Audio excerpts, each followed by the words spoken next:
Okay. One of them It was Jesse Jackson. it was that good. All right, we take them to the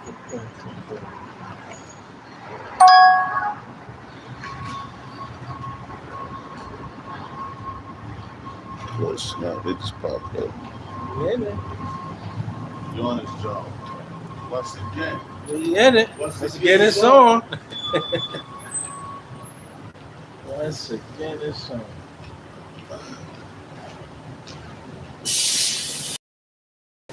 First and foremost, we want to give all praise, honor, and glory to Yahweh, Ba'ashem, Yahweh Shai, Ba'ashem, Rakar Kadash. Double honors to the apostles and elders at Great Millstone, Charles the Truth.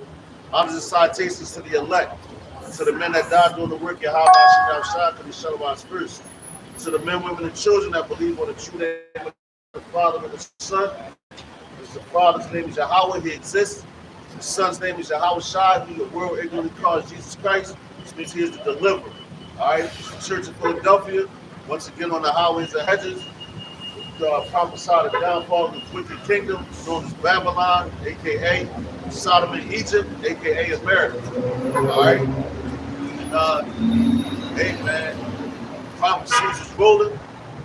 You know, you just had the BRICS and the African nations, they completely got rid of the American dollar. They're done with it. So now you have, and it happened overnight. The mainstream media is not talking about it. All they're talking about is this Donald Trump situation with him going to indictments, Joe Biden, you know, his situation. And, you know, of course, you got football coming back up. And Right. that's one of the heavy seasons, man, where everybody's mainly distracted. Also, you still got baseball. So it's a lot of distractions, but major moves is being made across the globe, man. You know, that's going to hit this place real hard. So being as though they got their own currency, the BRICS, all right, which is what? Britain, Russia, Iraq. No, who? BRICS is Brazil. Oh, Brazil, Russia, India, China, and South Africa. Right? So you got those, though, they got their currency, which the South Africans basically telling America, yo, we don't want your money. So they're sending troops to Niger, and America is sending troops to Niger as well. All right? So being as though they have that one currency, and they're only going to fight over the currency. They got a pipeline that's being built through South Africa. You know, I believe it's from South Africa going down into North Africa. And Chevron put billions of dollars into that, which is an American company. All right. So now that for $1 from the BRICS money, it takes 55 American dollars to equal $1 to the BRICS money. All right. So that's going to bring what? A hyperinflation here in America. So for your Jordans that you're paying $250 for, it's going to be like $2,500, man. You know. The car sale, the prices of cars is going to go up, phones, it's going to go up ridiculous, man. You know? Matter of fact, can you grab that scripture, brother, in Revelation, where it says a penny for barley? 6 and 6. Yeah, kind of. You know? Because that's what's coming, man. You know, a hyperinflation of food, clothes, everything is going up, man. You know, and it's not going to be like a couple cents. No, man. You thought that gas situation was crazy, but people paying hundreds of dollars for gas, man. Now it's going to go to the thousands, man. You know. Got it, bro. Count. This is the book of Revelation, chapter 6, verse 6. And I heard a voice in the midst of the four beasts, a measure of wheat for a penny, and 3 measures of barley for a penny. See that? So that's 3 measures of barley for a penny, man. So that's hyperinflation. That's prices skyrocketing. Before it was 1 for what, a penny? You know? So you used to pay this much for your food. Say you go get a package of chicken.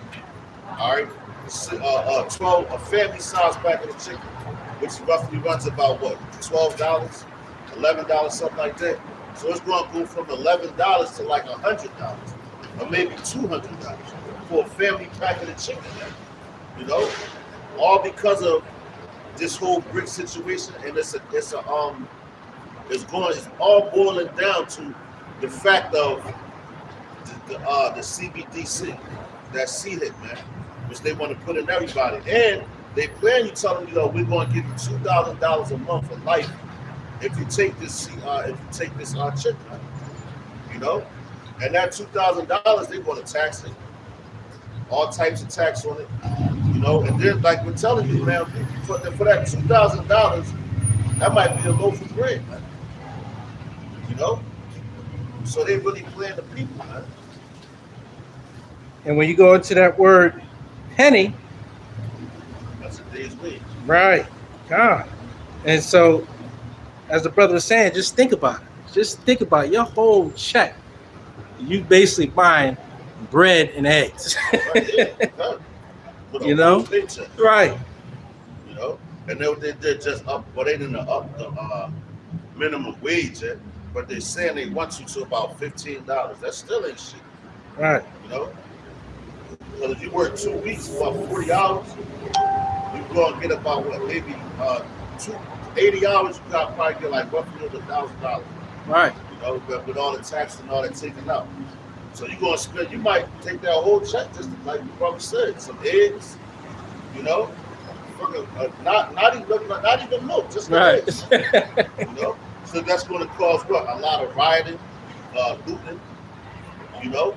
Which they man, that whole pandemic, going back to that, and how those people are running into places and all that, you know, that's going to be a normal thing here in Babylon.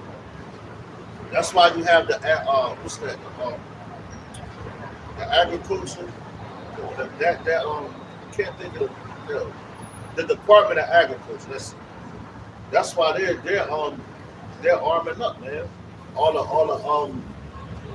ammo and everything that they bought back in I think that was like 2007 when it started. Man. So they was been preparing for these things, man. You know, they got their little underground bunkers where they have military troops guarding it, so you can't just in case a nigga find it, want to try to think they're going to run in there, they're going to gun you down. Right. You know, so they're not telling you these things. They're getting prepared for it, but they ain't telling you because they're going to run and hide those rocks in the mountains, man. You know, what's that?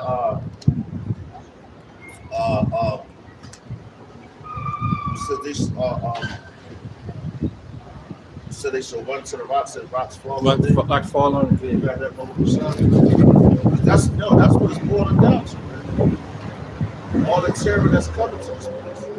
Oh, and no, man, there's so much going on. We can talk about Lord's will, we can hit all the topics, man. You know?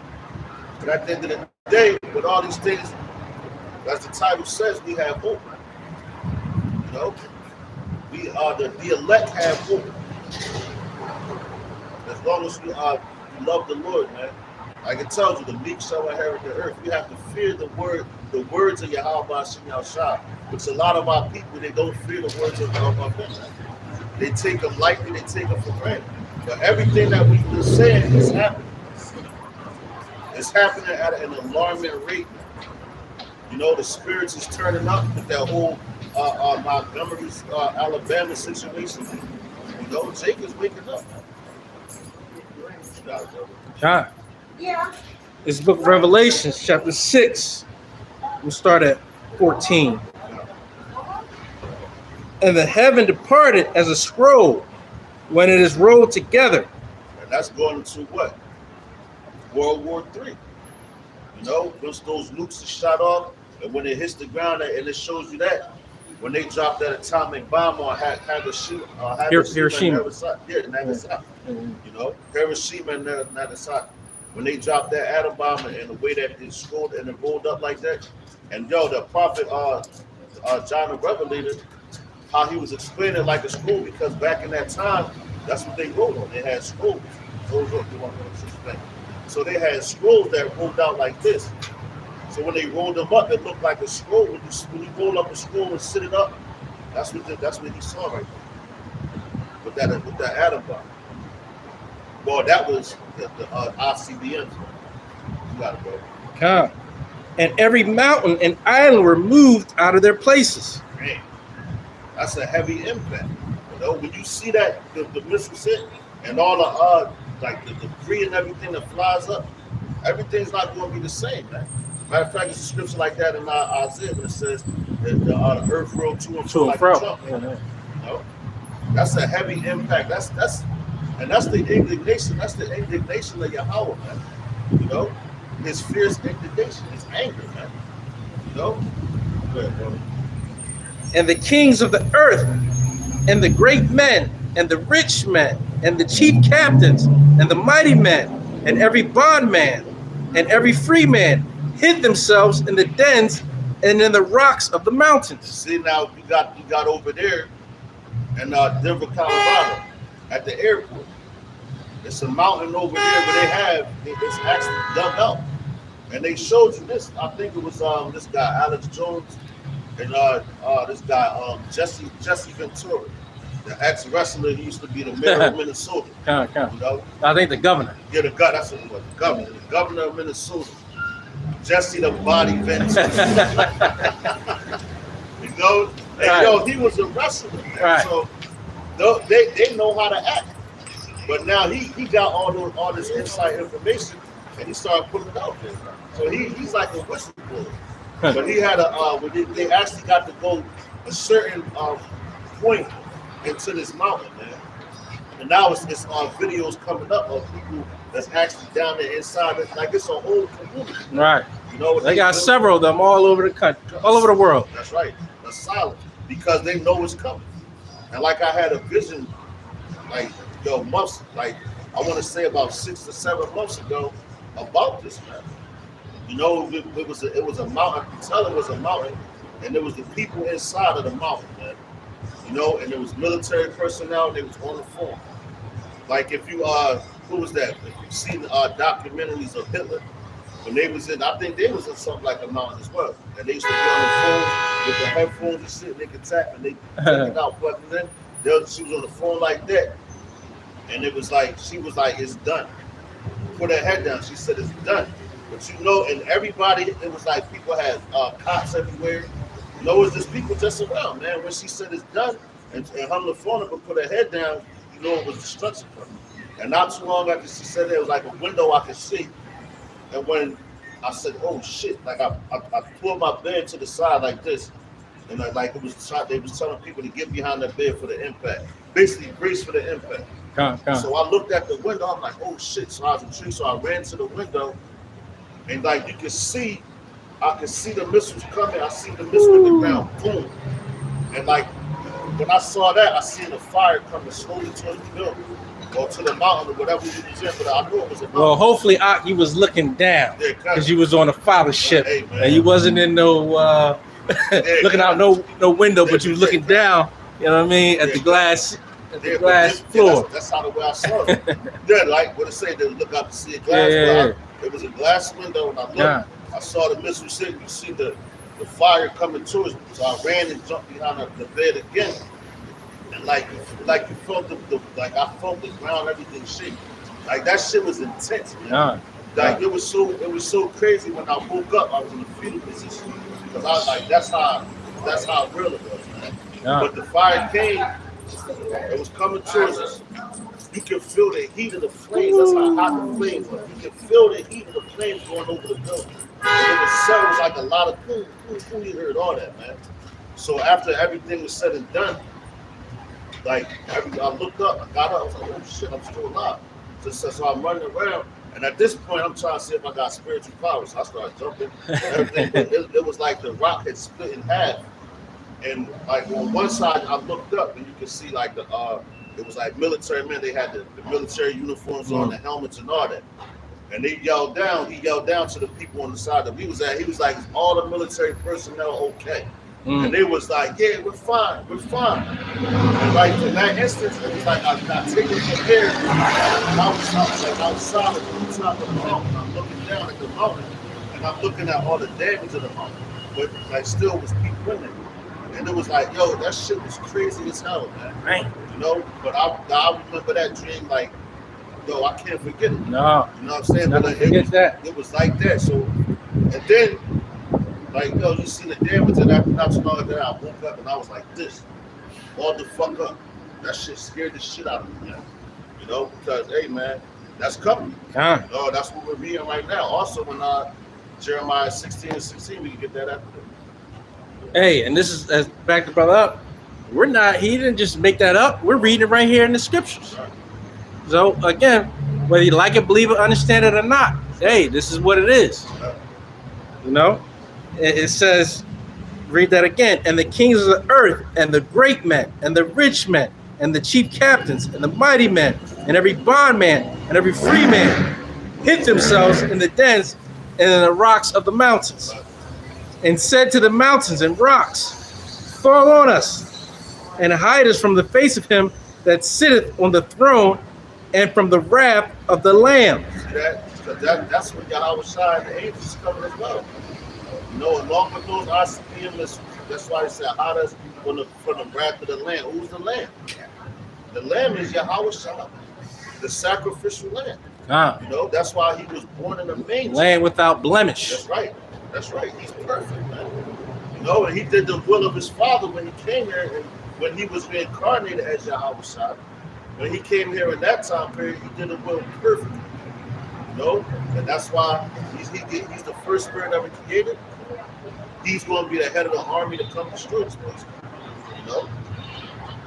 Verse 17, for the great day of his wrath is come, and who shall be able to stand? Who shall be able to stand? Right. There ain't nobody going to be able to stand. What it said? It said, utterly beaten of power. You know? Hey, man, that's a day that nobody on this planet is ready for. Right. I don't care what your name is. That's right. I don't care how much money you got. That's right. Who you think you are. That's right. You know, hey, you're not going to be able to stand that day. Right. And again, hey, let's be fair. Why can't y'all be fair to us? We're trying to warn you. You know, just tell the truth for once, Esau. Damn. They're not supposed to. Right. Jeez. There's no truth in it. Right. Come on, man. Or be fair. You can't be fair either. No, you can't. hey, man, you gotta have fun with it sometimes, because hey, our hope is in the scriptures. That's right. Our comfort is in the scriptures. That's right. So you could do what you do to us right now in this time, but when we're reading these things, this is nothing but a faith booster to us. Right.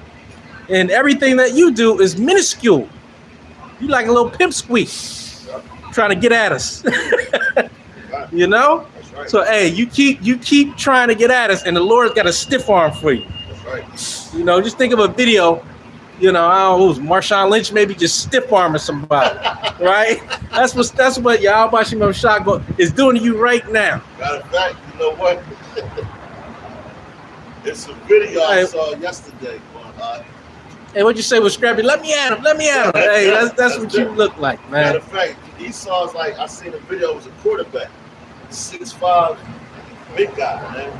And there was a defensive linebacker, 5'5", short. Quarterback running, doing this thing, running the ball. That's Esau. They running, they thinking they're about to get away with everything, but they thinking everybody doing their thing. And this linebacker came and hit that quarterback so hard, BOOM! Like fucked him up, man. Now I'm talking folded him completely. I said, God damn, but you made me think about that when you said the slip on it. And that's what the Lord is wanting to come from.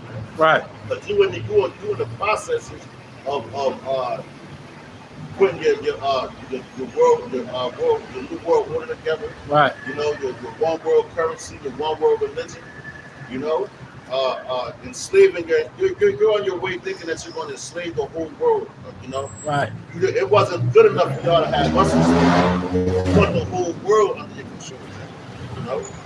He said his desire, he can't be satisfied. Right. Insatiable. He cannot be satisfied. He want to heap up all things to right. himself. That's right, brother. That's right. Hey, and like the brother was saying, you got the BRICS. And every other nation around there trying to join the BRICS. Belarus, I just heard, is now trying to put their basically their application in. You know, all the African nations trying to put their application in. Right. So this is really signifying the prophecies Right. and what's happening, what we've been saying from the scriptures. And that's not necessarily what we've been saying, but what we've been reading out of the scriptures, not of our own free mind, right? But what we've been commanded to do. Hey, Shalom, my God. Yahweh Shem Shabbat. Shalom, bro. When we finish that Revelation 6, Yeah, come. and it says, a measure of wheat for a penny, and 3 measures of barley for a penny. And like the brother was saying, I mean, it's that inflation, that stagflation, where the currency's value is going down, and all the goods, the prices are going up. And you're not going to be able to, well, hey, even right now, people can't afford things, right? They got to figure out whether they're going to pay the rent or get food. So how much terrible is it going to be in that day? Because it's not going to get better. That's right. It's made to get worse. That's right. That's right, bro. And it says, and see thou hurt not the oil and the wine. And the oil is, and the wine is talking about the truth. And guess what? You're not going to be able to do anything to this truth. Hey, what does it say? You can't do anything to the truth but for the truth. And that's what's happening right now. And it's the same thing with the true men of the Lord that's only trying to live according to the scriptures. And you are so evil that you won't even let us live according to the scriptures. That's evil. That's hatred. Right? Because men that are standing up and saying, listen, we want to live according to the scriptures. In all actuality, hey, we tell you to live it up. We're not beating down your door and telling you to live like we live. Right. Yeah, we're not doing that. We're telling you, guess what? We're going to live according to the law, statutes, commandments of this Bible. You go ahead and do what you want to do, especially in these days, in these last days.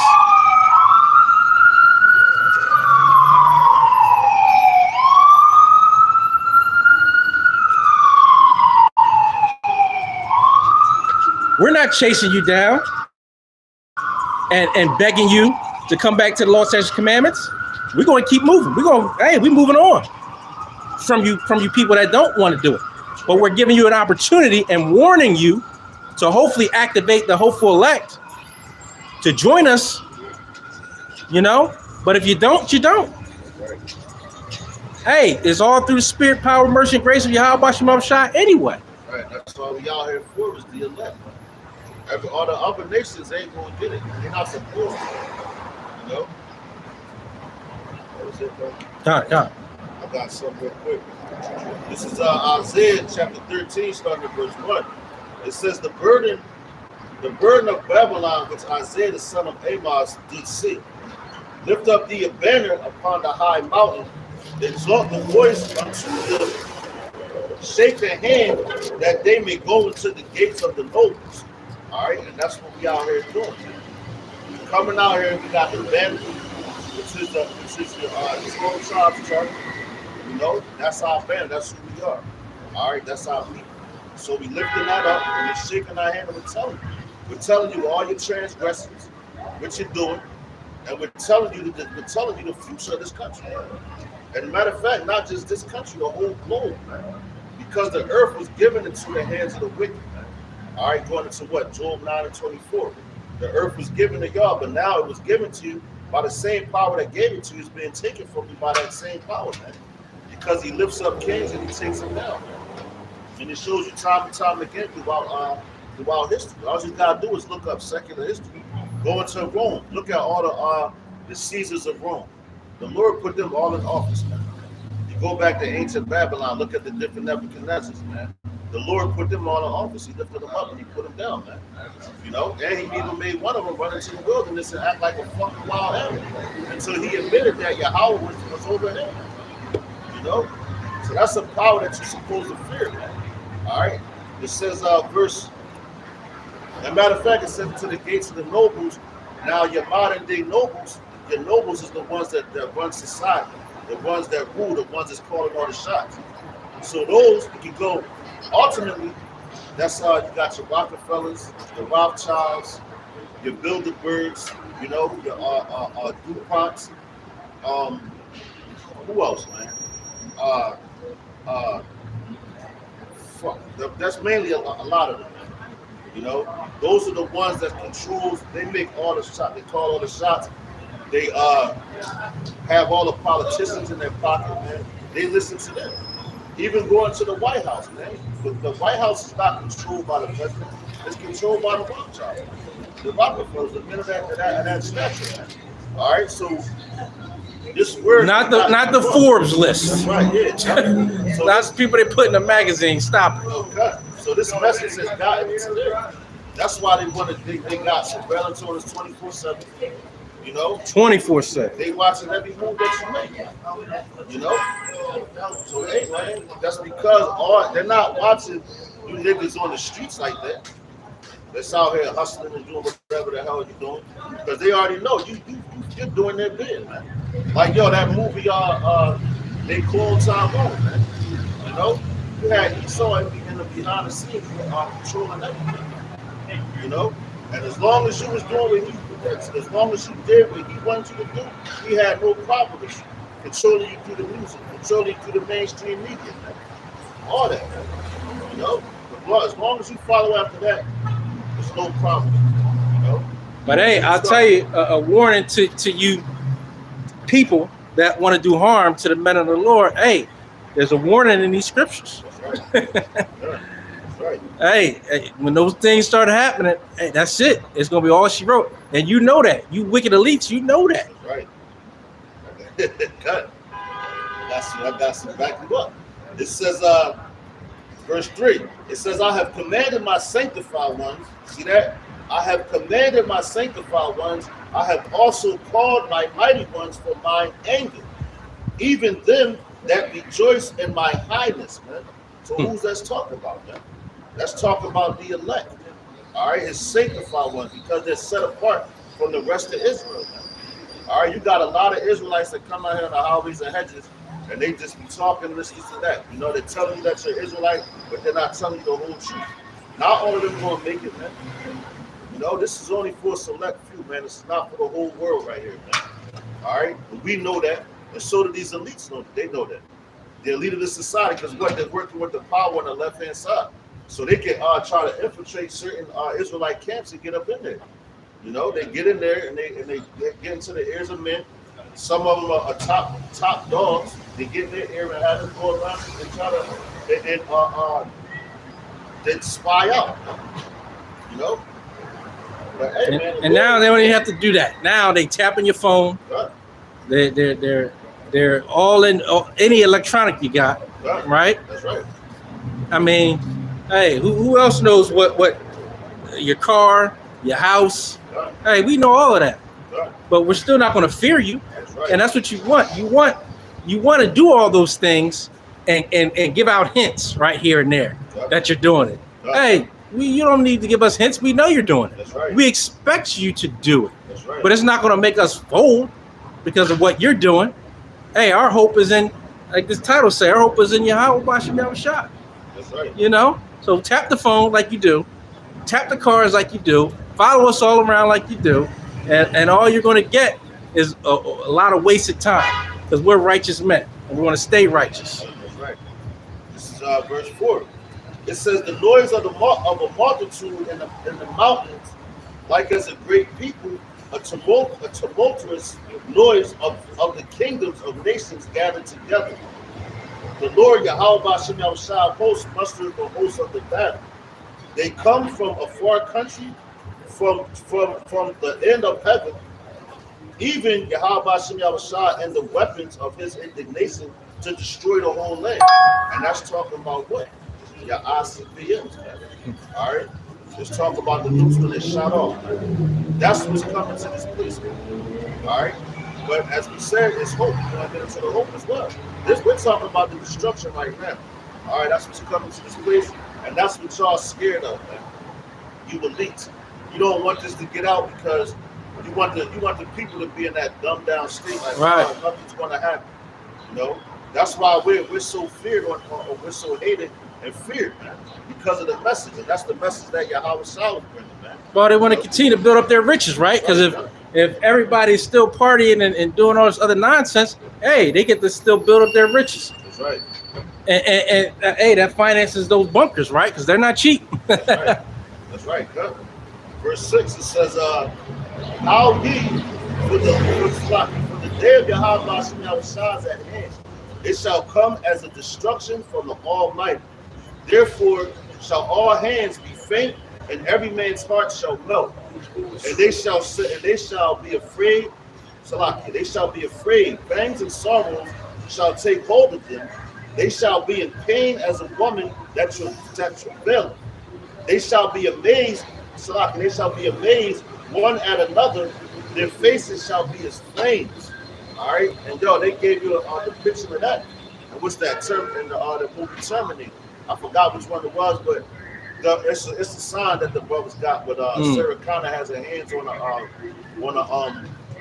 the gate, and her whole face. Oh yeah, she's completely engulfed in yeah, flames, man. yeah. You know, so that's how it's going to be in that day. It's not just going to be boom, this is it. It's going to burn up like that. No, man. Right. The Lord is going to keep His spirit in your body, so you feel all that pain for all the unrighteousness that you have done.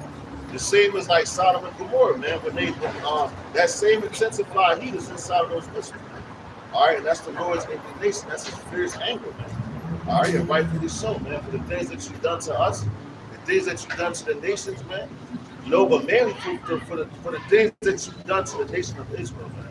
You know, the things that you put in our food, man, with waters. You know, you're unjust power, man. You're unjust judge, man. You know, all your laws coincide with each other, man. They contradict each other. You know, our laws is plain, simple, right to the point, man. You know, so we can hop in some rules, man. You know? Yeah. But it says,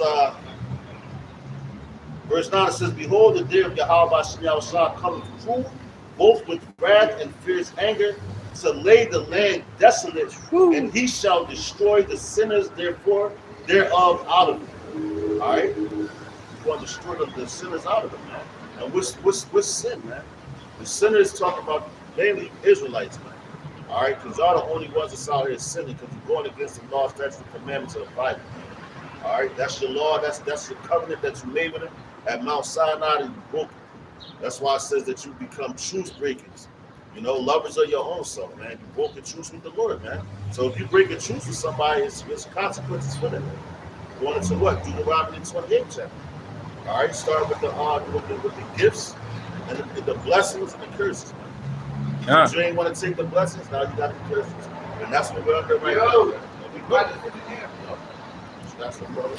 And for us, this is spiritual combat. You know, we talk about destruction, but who is going to do that destruction? Because you'll flip it and you'll talk about how we are domestic terrorists or how we are dangerous and how, you know, at any moment they may do something. No, I'm going to read you a scripture of what we believe. It's the book of Romans, chapter 12, verse 19, at least in this time.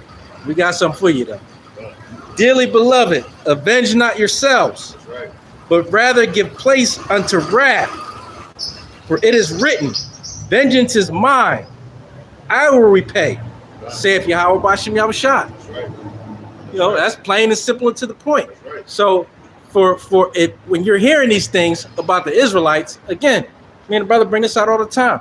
We are a peaceful people. We would love to be peaceable amongst all men. Right. We are righteous people. We are the most fair people. And would hope that people would understand what our commands have been, to come out and preach this word Right. and to live a life that is according to the Bible. You know, Right. That's right. whether you believe it, like it, understand it or not. And that this is not of our own will, but it's through the spirit, power, mercy, and grace of Yahweh Bashem Yahushua. Whether you like that, believe it, understand it or not.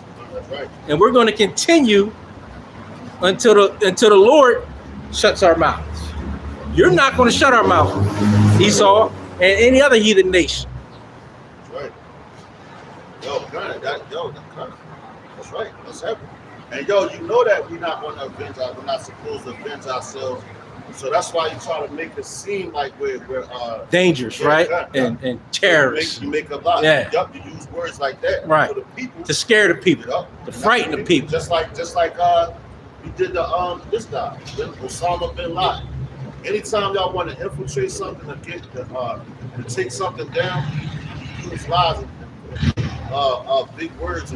Hey, you just lying. Will you just stop lying? Damn. He's the father of lies. Hey. You know the truth is not in it. But check it out to back you up, right? This is Exodus chapter 14, verse 14. It says, Yahweh shall fight for you, and ye shall hold your peace. Man. So that's what we're doing. The Lord is fighting for us. We're holding our peace. You know, we're being a peaceful people that we can put on this planet to be, man. You know?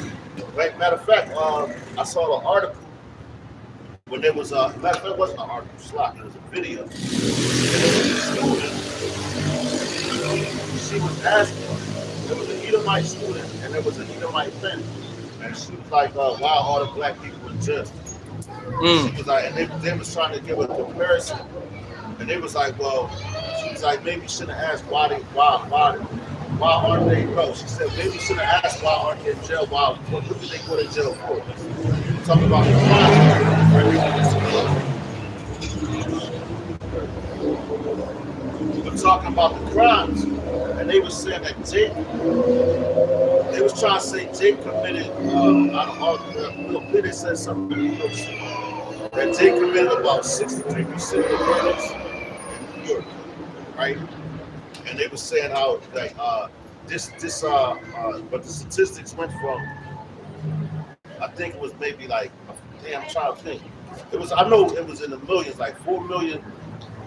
There's something. Then the Jake was like 1 million, and they were saying that the Jakes in this country is less than the Edomites. You know, so but they commit more. Oh yeah, because like 13% of us, right? So there's like that we commit most of the crimes. But no, you're not doing like. If you want to say that, right? Look at the crimes done on the whole planet. Who commits all of those? We don't do that. Right. You know? Y'all the ones that, matter of fact, Esau, all you do is point your finger and be like, yo, they're to blame for everything. They're behind everything. You know? Right, and you set it up. To justify your thing. All you do, you put drugs in the communities, you put liquor stores on every corner, you put churches on every corner. You know, you try to, and that's causing confusion. It can take confusion in a confused state. And anything that's in a confused state, they lash out. And you don't get investigated for your crime.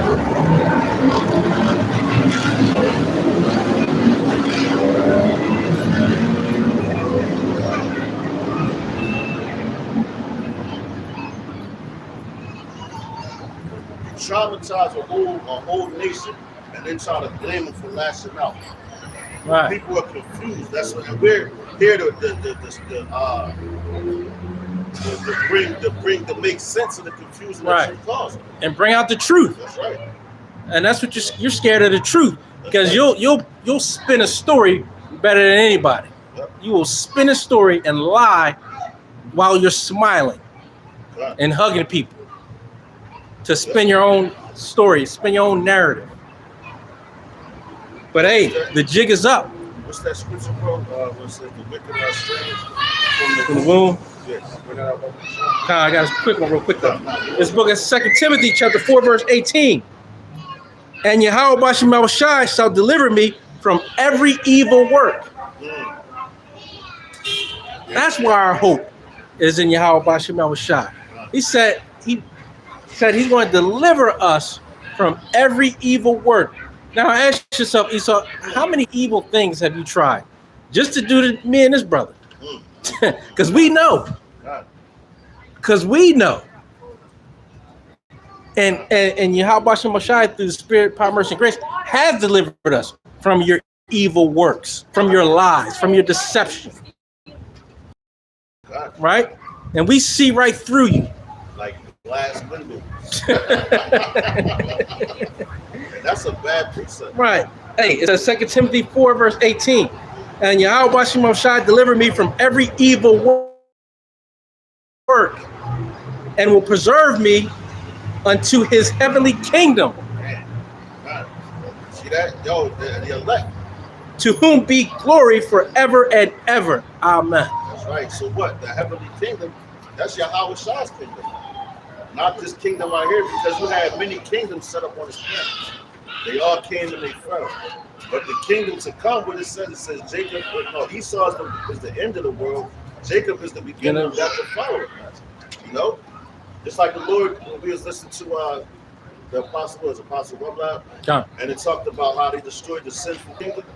That sinful kingdom he was going into, it was talking about Israel, but he said the remnant, you know, he doesn't always completely destroy his people, man. All right, that's what y'all want us to believe, that we're not those people, that we've been destroyed and everything. You want people to believe that the Edomites have been done away with and all that. No, man, you're still right here and you're running the plane, you know. But the Lord always leaves that remnant, that small remnant, which is going into his elect, to be the ones that make it. You know, even at Mount Sinai, what he do right there, when the earth opened up and swallowed all those men, swallowed them up, because they was wicked, man, and they was going against the law. They didn't really want to make the covenant with the Lord, you know, and they got swallowed up in the earth. But the Lord still saved that remnant to go what to possess the land. All right, so the Lord is going to do the same thing here.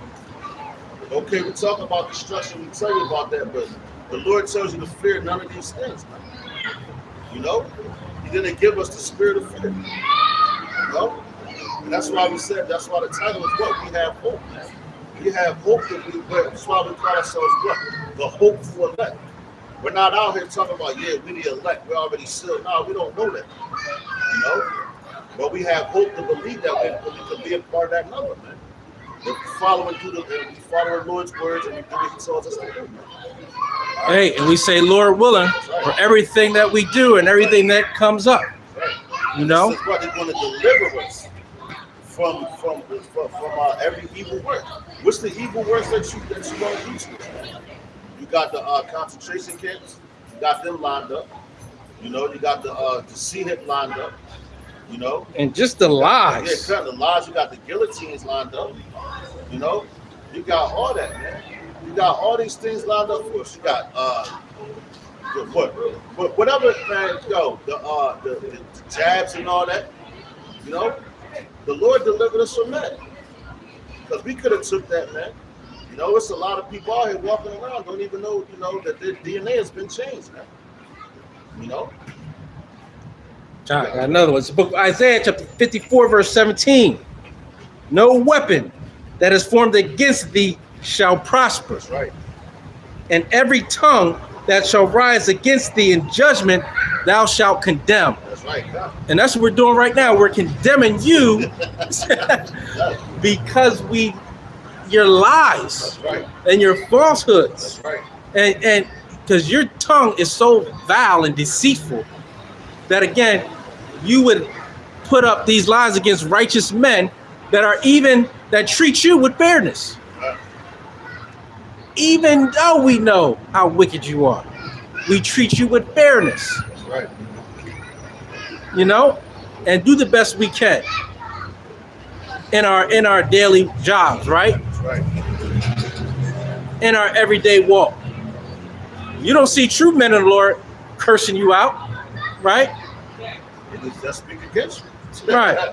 Like it said, what we read in Isaiah, it said, wag their hand at them. Right. You know, tell them tell them, man. You know, warn your people. John, that's what we're doing. That's what we're worried about teaching our people. We're not worried about you. That's right. But you are really, really worried about us. And you know what? That's actually a prayer I say every day. That scripture, what you just no weapon that is formed against shall prosper. That's right. Come. And it says, and every tongue that shall rise against thee in judgment, thou shalt condemn. That's right. And that's what we're doing. We're condemning you. That's right. And it says, this is the heritage of the servants of Yahweh, and their righteousness is of me, See that? saith Yahweh. That's right, man. Yeah, Yeah, brother. Can you back that up? Bring out the prophets of old prophesy against many great kingdoms. That backs that right up. You know? Because we're doing the same thing that our forefathers did. You know? produce what righteous men. All right, we're doing the exact same things that they done. We're prophesying against this place. We're chanting this place down. We're putting a vibration to the spirit. That's why I tell you that this is spiritual warfare. All right, this ain't no physical thing. Esau likes to get physical. His blessing is the sword. Right. You know, and it tells you, and it also tells you in the scripture, don't fight evil with evil. You know, that's not a balance. You have to have righteousness. You have to have darkness. You know, that's a lot right up, man. God damn, fucking spirits, man. You know. I gotta restart it. At the end of the day, man, you know, and you know when you hear all this noise in the background, that's the confusion of Babylon. Right. There's no order here, man. You know, and that's why the Lord has had to come to restore righteousness to this place, man. And peace. As long as it's like this, the people, Esau's happy, man. Yeah, confusion. That's right. Yeah. That's all it's out here, man. You got it, brother. And pull it up. Just lost connection. Oh.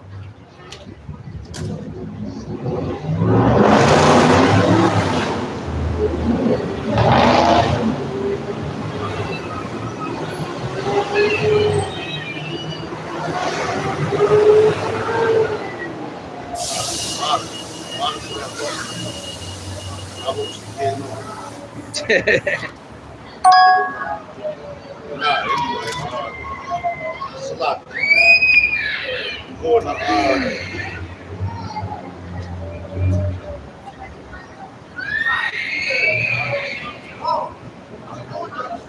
what is Ezekiel 30? Ezekiel 30. Actually, that's symbolic of them screaming like that. That's how they going to be screaming when the voices go. And when all this destruction comes. Hey, you're right. Hey, and you brought that out earlier, right? Hey, this is yeah. And you know what? It's obvious it's their father in that house. You got the children out there, not the mom. That's all you ever see out there.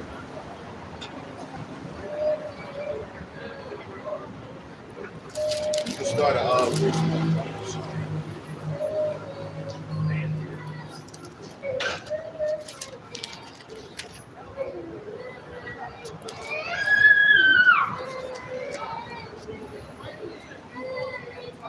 Ezekiel 30 and 1.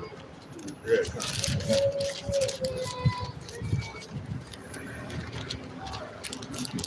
Wanted to prophesy against the kingdom. It's the book of Ezekiel, chapter 30, verse 1. The word of Yahweh came again unto me, saying, Son of man, prophesy, and say, Thus saith Yahweh thy power, how ye woe worth the day. For the day is near, even the day of Yahweh is near, a cloudy day. It shall be the time of the heathen. That's right. It's a cloudy day. Right yeah, now. that's crazy. Especially on the East Coast too. They said, hey, tornadoes and all types of stuff may happen like that. Delaware, Philadelphia, New York, and Jersey. Yeah. You know? Yeah. Man. And maybe even said Pennsylvania. Oh, yeah. Come. Yeah. See? We gotta give up with something. It's crazy. Yeah. And that's the reason, you know, because we said. Because it was sunny when we first came out here. Right. Now we read these scriptures. Look at it. Yeah. This book of Ezekiel, chapter 30, verse 1. The word of Yahweh came again unto me, saying, Son of man, prophesy and say, Thus saith Yahweh thy power, how ye woe worth the day. For the day is near, even the day of Yahweh is near, a cloudy day. It shall be the time of the heathen. What it says, it shall be a time of the heathen. So a time of the heathen is what? For their judgment to come, for the destruction of it. Why you see them all walking around and, you know, they don't have a care in the world. You got them coming over here from Ukraine, Russia, Uzbekistan. You got a lot of those people that's coming through the border, man. And they're coming right to Philadelphia. They're being distributed through all the cities in Babylon, man. They just had an incident where it was a 4-year-old girl that died. It was a 4-year-old child that died on a bus, one of those buses that they transport them in, or it was on its way to Chicago. So the day of the heathen is coming, man. And that day of the heathen is the destruction of Babylon, man. The destruction of their rulership, the tearing down of it. And who's going to do it? Yahweh Shai, man. And we're telling you the how, man. That's because like that little child was crying, is now screaming. They're going to be screaming like that, man. They said the mighty men is going to be like women in travail with child, man, with their hands on their stomachs, man. That's a lot of agony and that's a lot of pain, man. That's coming to Babylon. We keep warning you, we keep telling you, and the signs is here. It's evident, man. But yet you turn a deaf ear to it. But we're supposed to be out here whether you hear it or whether you forbear it. We the ones that have the truth. And, sooner or later, you're going to come running because you're going to want the truth, man. Let's go into the book of Amos 8:1. Man. Matter of fact, I'm going to get that. Amos? Yeah, Amos 8:1. You got something for it? No, Brother Magan talk about Wisdom of Solomon, chapter 2. Oh, yeah, let's bring it up. Okay. But let me go more into Ezekiel 30:4. It says, and the sword shall come upon Egypt. Damn. And great pain shall be in Ethiopia. Damn. When the slain shall fall in Egypt, and they shall take away her multitude, and her foundation shall be broken down. See that? And what's Egypt?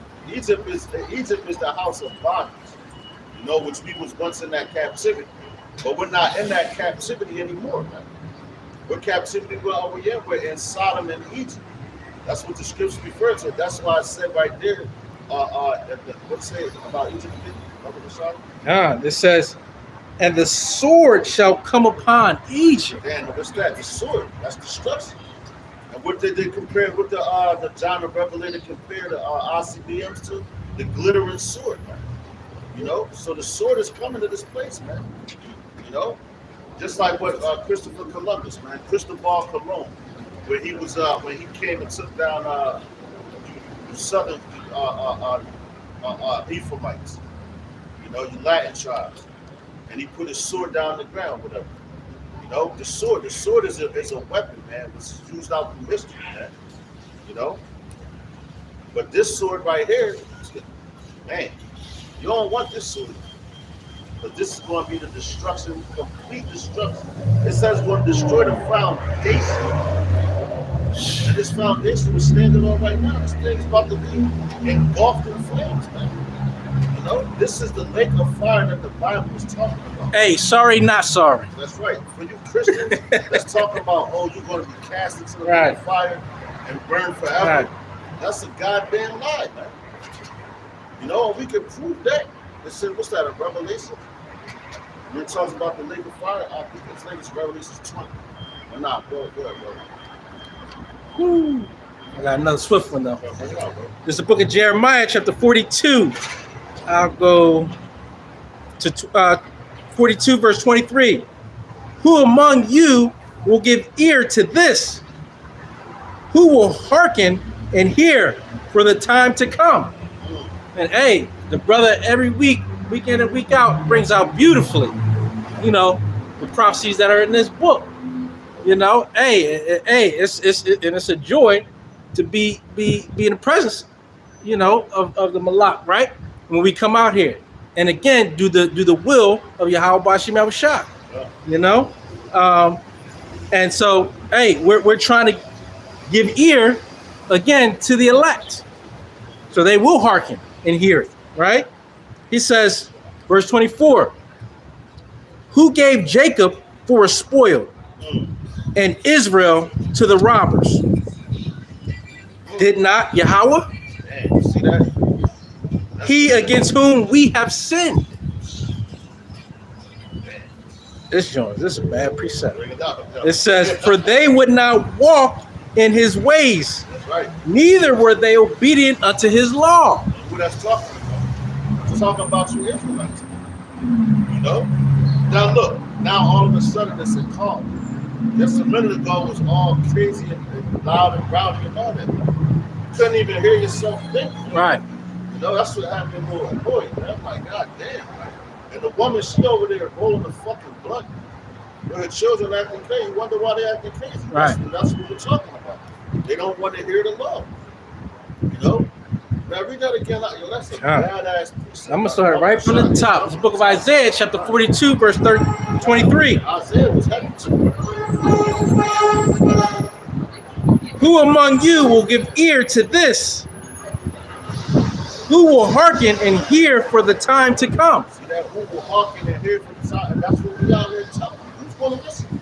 You know, and we understand fully that everybody's not going to listen. They're not going to get it. They don't want to hear it anyway.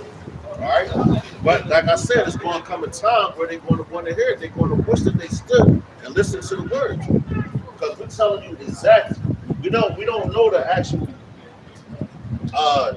time and date and all that, where the destruction is going to come. But we have a great idea, pursuant to the book of Matthew, the 24th chapter, when we see all these things happening. We know we in the last days of the last days. That's right. And we're telling, you're seeing it, man. You're seeing the evils go on earth. Going to what? Second Ezra, the 16th chapter. You know? Those are a couple of my favorite chapters, man, because it goes into the destruction of this place, man. That's why I really want the destruction of this place so bad, man. Like, I can taste it, man. You know, I'm tired of suffering, I'm tired of hurting, I'm tired of crying, man. I'm tired of fucking being depressed, man. You know, I'm tired of working for Esau and his wicked ass laws and all that shit, man. Hey, and is that a fair feeling? This is a question for you, Esau. Since you listening, sometimes I just want to give you some questions to think about and ponder. That's right, man. You know? When it's asking you, who's going to listen? Who's going to hearken? And guess what? The ones that's hearkening, yo, you got a chance to make it, man. That's why you're the hopeful elect. And we're telling you it's hope, man. You know, we're not like, we're still hope for our people. So that door of repentance closes, then all hope is out the window. You take that sea hit, all hope is out the window for you, man. You bow down to Esau, all hope is out the window. You know? As long as you ain't take that jabbing out, you still have hope, man. The niggas that took the jab, you're done, man. I believe you're done. Ain't no forgiveness for you, you're done. You're already a part of that. You took the jab, you're going to take the seat, man. Because they scared you into taking it, and that's why I'm saying it, because they scared you into taking it. And you had fear. The Lord didn't give us the spirit of fear, man. And this fight is going to be even more. Yeah, but people scared to lose their jobs. You know, just like I talked to Ephraimite, who travels around delivering food and everything, and he told me he took 4. I said, God, I just looked at him like, I wanted to tell him like, yo, bro, I want to tell him like, get done, baby. Why should I tell him, man? You already done. You know, and he told me, he told me out his own mouth, he said a Jewish doctor told him not to take it. Now that's in the Amalekite time, man, and he took it anyway. And he took 4. All right, so he's done, man. I told him, man, that altered your whole situation in your body. You know? And he's like, yeah, man, I know, but I wanted to keep my job. Well, you know what? Your job is going to be gone anyway soon, man. Ain't nobody going to be out here working, man. It just, They got a McDonald's is coming, and the dude that's from over there in Georgia, over there overseas, he was saying, Primo. Come on, man. I know you heard me talking. Yeah, he want to be tough because he got his people there. That's cool, man. But see, that's our people. They don't hear it, man. All right? They don't hear it. But guess and what? That day they're going to hear it. Yeah, he just marked himself. Yep, exactly, man. You got it, brother. That's crazy. He's looking right at us, man. Yeah. You know? And you see his other people, they went around the other way. And he's going to be the one looking at the boy up. They're like, yeah. You know, that's our own people. You know, Ephraim, just Northern Kingdom, man. They look like a Sasha car. Yeah. What's up, brother? It's the book of Isaiah, chapter 42, verse 23. Who among you will give ear to this? Who will hearken and hear for the time to come? Who gave Jacob for a spoil and Israel to the robbers? That's Yahweh did that, man. Yeah, did not Yahweh? See that? He against whom we have sinned? For they will not walk in his ways. He didn't walk. We telling the brother. He ain't gonna walk in the ways we telling you to do. The men of the Lord, the prophets, doing the work of the Lord. That's right. Even the women. You just march yourself. They was like, Yeah. right around, man. Yeah. You know? For they were not walking his ways, neither were they obedient unto his law. That's right. They're not obedient to the And law. we're bringing out the law. That's right. That's right. Therefore, he hath poured upon him the fury of his anger God dang. and the strength of battle, Mm. and it hath set him on fire round about. Yet he knew not, and it burned him. Dang. Yet he laid it not to heart.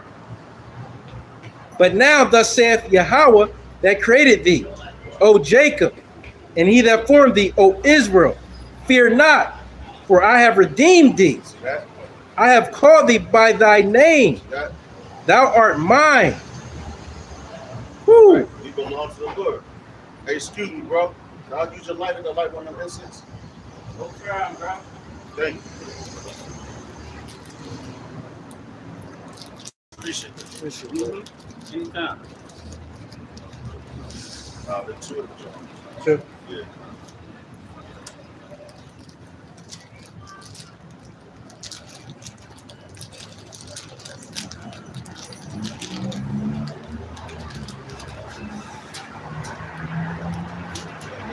Birds.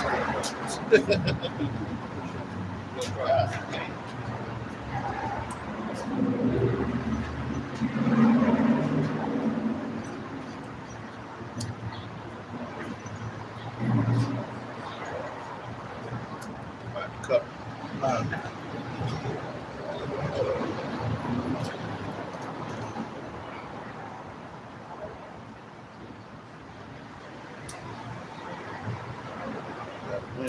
Yeah, that wins.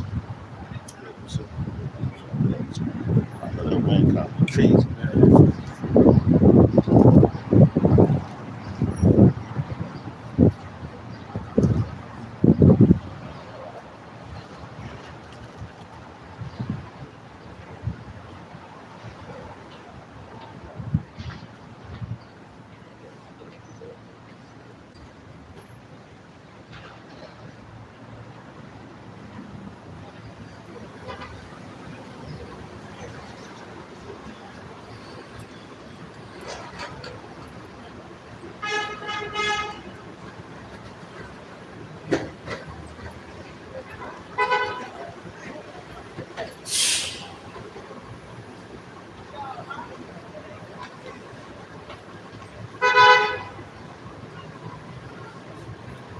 Thanks, bro. No problem, bro. Y'all have a go. Yeah. It's lucky, y'all. Yes.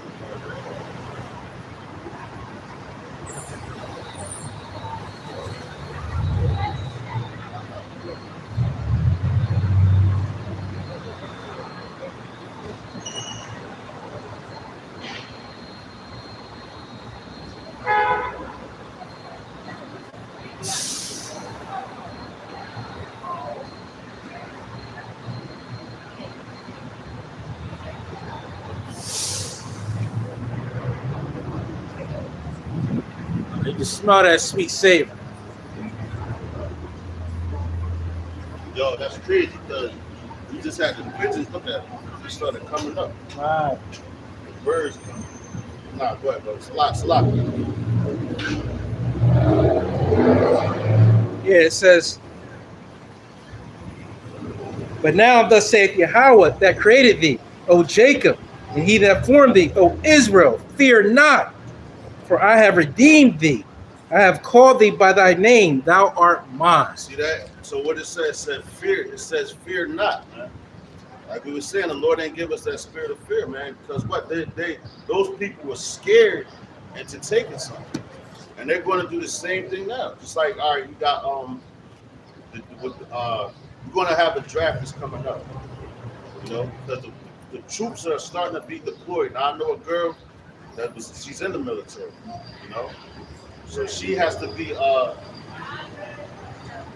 She said her husband is being deployed to Germany. Now, Germany is one of Babylon's allies, man.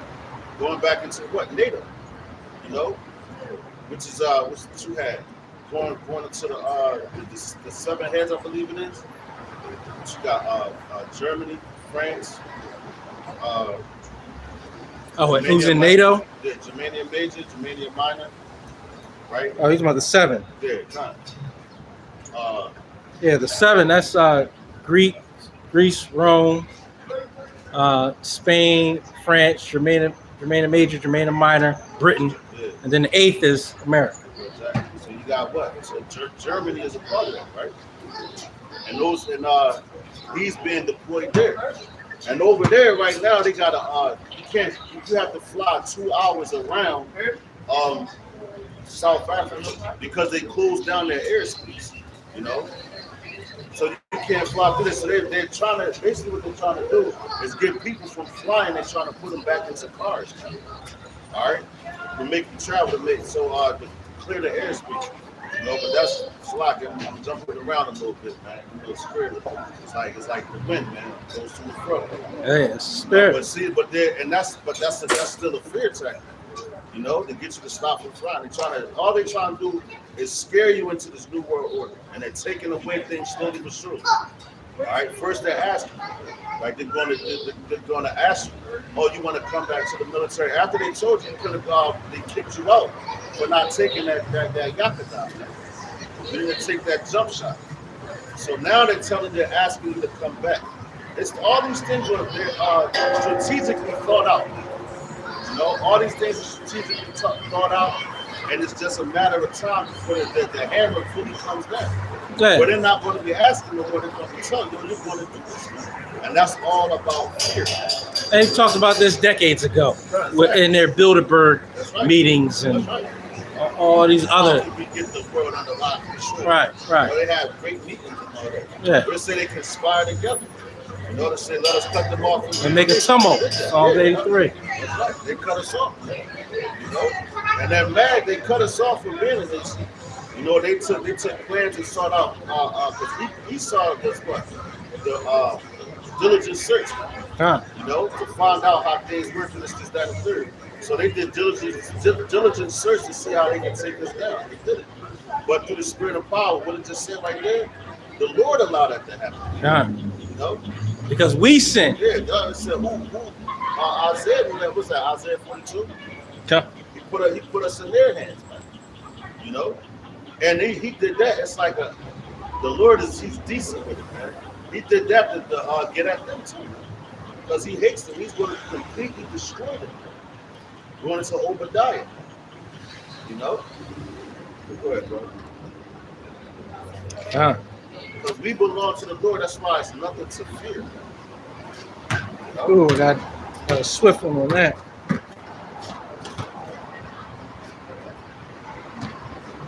Matter of fact, it's one of my, Which one you thinking? I got a couple. Revelations. It says, fear none of those things, the devil's going to come down having a great wrath, you only got a short time. Now I got the Isaiah. Bring that one. This book of Isaiah, chapter 41, verse 10. It says, fear thou not, for I am with thee. And who is with us? That's How crazy. about Shem Yahushua? I just was reading that the other day. I just read that the other day. No, bring that out again, bro. It's the book of Isaiah, chapter 41, verse 10. Fear thou not, for I am with thee. Yeah, Be not dismayed, for I am thy power. right, see that? It says, fear not, but be not dismayed. Don't because you see all these things that they have coming. The devices, you know, the plots and schemes and all that. Because, matter of fact, you see the tanks. You know, you see their fighter jets, you see all that, but the Lord says don't fear those things. Because I'm with you. And on top of that, the hope is he's showing you that he's with you. Why? Because he's bringing his chariots. You're starting to see more of them. And they're zooming past these fighter jets. You know, they're taking, matter of fact, it took control of a Russian nuclear plant. A chariot came into complete control of it, but they couldn't launch it, do anything. They couldn't control none of that. That's how you know how the Lord is in control of all things. Because what it says in Isaiah also, it says he created the smith that blows the coals. It says, for I am thy power. I will strengthen thee. See that? Yea, I will help thee. Well, that's hope right there. No, that's hope right there, man. He said, I will strengthen you. You know, and he also tells us what? They shall mount up like they shall mount up with wings like birds and fly. John. Roughly paraphrasing. You know? So hey man, yo, the Lord, like, it's nothing to be afraid of here, man, because the Lord is behind everything that you see in front of your face, man. That's why you're not supposed to have that fear. But the one to fear is Yahweh.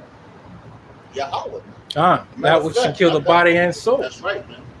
And Yahweh Shah told you that. You know? It says, I will strengthen thee. Yea, I will help thee. Yea, I will uphold thee Man. with thy right hand of my righteousness. See that? Yo, that's all you need. That right there, when you hear those words, that's all you should need to hear, man. Coming from the Heavenly Father, the one that created everything. And he's talking to little old us, man. Right. Out of the whole universes, man, that he created. You know? Those are some powerful words right there, man. And those are words that you should take into consideration. You better take them into consideration, you know? Because the Lord, yo, man, he does whatever he wants, man. That's what people got to get through their heads. He controls both sides of the ball game, man. You know? But see, we being a hopeful enough, we have the cheat code, man. Because the Lord gives us all the information. How does he do that? Through the scriptures, man. You know? And he shows you in your daily walk. Like this is an individual thing. This ain't a group thing, man. You know? You learn from our apostles, but why I say it's an individual thing? Because you're the one that have to walk that road. You have to walk through that straight gate, man. And it tells you that it's straight. Only one can pass through at a time, man. It ain't like, yo, what they say in the rap industry. Yeah, when I come in, I'm gonna come through the door and I'm bringing my whole team, kicking in the door. It ain't like that here, man. All right, the Lord is bringing you one by one. He's bringing you through. All right, and he's going to deliver all his elect. You know? And hey, our minds are set on these scriptures. That's right. Our hope is in our power. That's right, man. And his name is Yahweh. That's right. And his son's name is Yahweh Shah. That's right. We don't care. Yeah, we don't care what the gods of your names are. That's right. This is our power. This is our God. Right.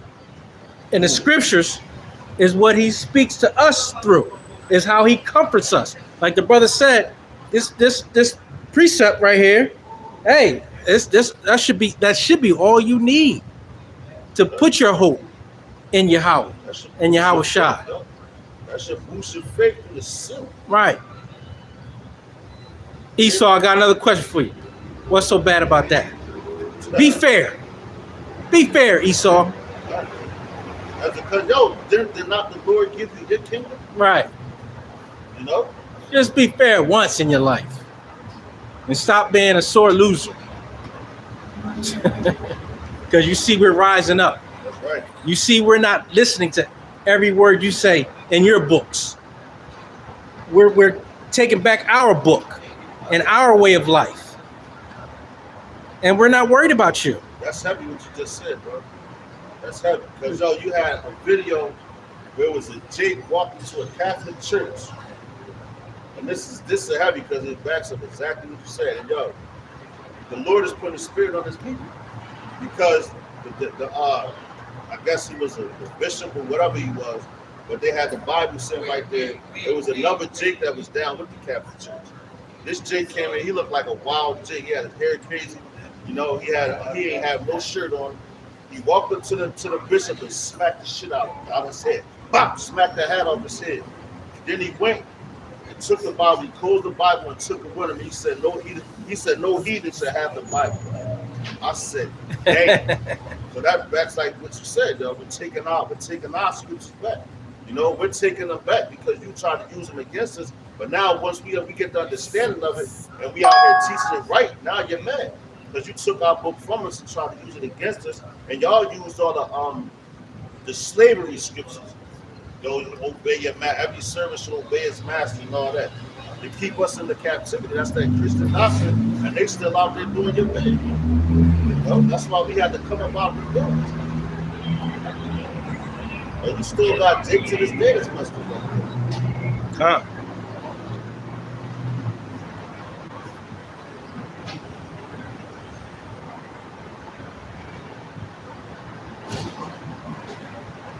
Okay, check this out.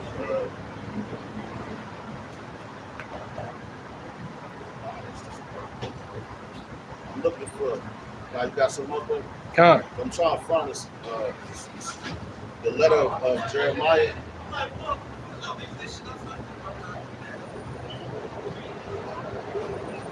Con. I got some more. Go ahead, bro. This is the book of Psalm, chapter 91, verse 1. It's a classic. He that dwelleth in the secret place of the Most High shall abide under the shadow of the Almighty. What you got, brother? Hey, and so the Lord is basically going to cover us, you know, and dwelling in his secret places is understanding the law, statutes, commandments, and having a fear of the Lord, which is the beginning of wisdom. Right. It says what? A good understanding have all they that do his commandments, praise ye the Lord. Right. You know, it says, I will say of Yahweh, he is my refuge and my fortress. And what is that? That's protection. My power, in him will I trust. So again, we're not going to put our trust in man. Hey, we brought this out before. Hey, we trust in Yahweh. Everybody else need receipts. That's right. You know? That's right. And so when we think about everything that we do, we go back to these scriptures and we govern ourselves accordingly That's right. because we know who we are and whom's we are. So we know how to walk this path of life. It says, hey, yea, though I walk through the valley of the shadow of death, don't fear no evil. Thy rod and thy staff, they comfort me. And hey, we know these scriptures is the comforter, right? Awesome. Yeah. And it does give us comfort, you know? Bringing up the scriptures and looking at the prophets of old and reading the scriptures, reading the stories. That's our faith. That becomes a faith booster for us. You know, it says, surely he shall deliver thee from the snare of the fowler and from the noisome pestilence. So, Talking about what? ICBA. Right? John, You're going to deliver us from that. Yeah, we're telling you that they're coming.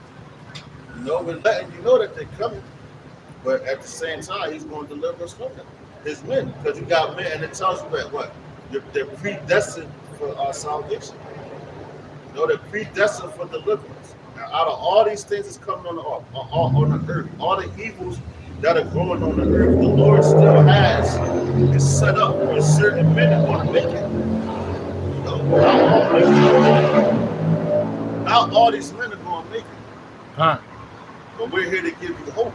Matter of fact, our people is the only ones that need hope. Because they're the ones that's walking around depressed. And not that Jesse Jackson hope. Yo, God, that's right. That's right, brother. Matter of fact, I got something. It says, verse 4, he shall cover thee with his feathers, That's right. and under his wings shalt thou trust. Yeah. His truth shall be thy shield and buckler. See that? Dang. His truth. And they say his religion. His truth. They say his religion and said his truth. And that's what we out here with. We're in the truth. We're out here speaking the truth, man. And when you speak the truth, you're hated, man, because people want to hear lies. That's why I told you in the scriptures.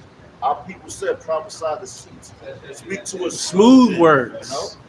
And that's how that's still the nature of the people today. They don't want to hear about Russia, China, the BRICS, all that. They don't want to hear that, man. They want to hear Babylon is cool about their vacations, you know, their sports teams. They want to speak them smooth butter words like butter, parquet, butter, parquet. You even You know what I'm saying? got people they don't even watch the news, man, because that's a low level news because all they do is talk about things that happen in your neighborhood. Distractions. Yeah. It ain't nothing but distractions. You don't get the truth. That's right. You get nothing but distraction Right. and entertainment. That's right. And most of the time, those distractions and entertainment is us, Yeah, that's right. which is foul. That's right. especially Fox 29, man. They go around the city testing different foods, showing restaurants and Right. all that. They're not talking about what's going on in the world, man. Right. All the shootings and killings and them trying to look all so, oh man. Hey, just people dying. Yeah. Many people going to die that live on this planet. Ezra told you that. You know? So but we understand that, man. We know why it's happening. We know that it's judgment. But if you're not a spiritual man, you don't understand those things. You know? There's some more on that, brother. God, a lot more. That's some heat, man. It says, "Thou shalt not be afraid for the terror by night." Damn, there you go again. Thou shalt not be afraid. So what do we have to be afraid of, man? We don't have nothing to fear, man. We got a power that created everything in the heavens and on the earth and in the universe is working with us, man. So what should we fear? A man that he created?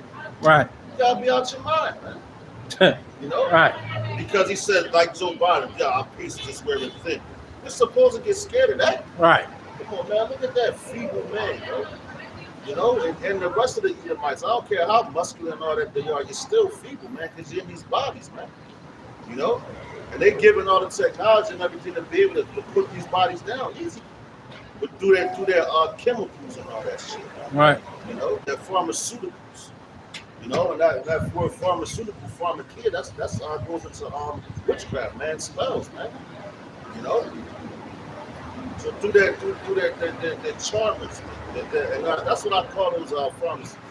And those pharmacists, I call them charmers, man. Drug dealers. Witchcraft, yeah. They the real drug dealers, man. Yes. You know? Esau's the biggest drug dealer on this goddamn planet, man. You know? You got it, bro. Yeah, it says, verse 5, "Thou shalt not be afraid for the terror by night, Right. nor for the arrow that flieth by day." See that? And that's what's coming. You know, the arrow, let's talk about what? The ICBM missile. You're not supposed to be afraid of that either.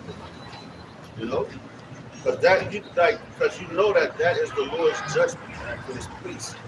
God. You know? Who you supposed to fear? You're supposed to fear the one that created all those things, man.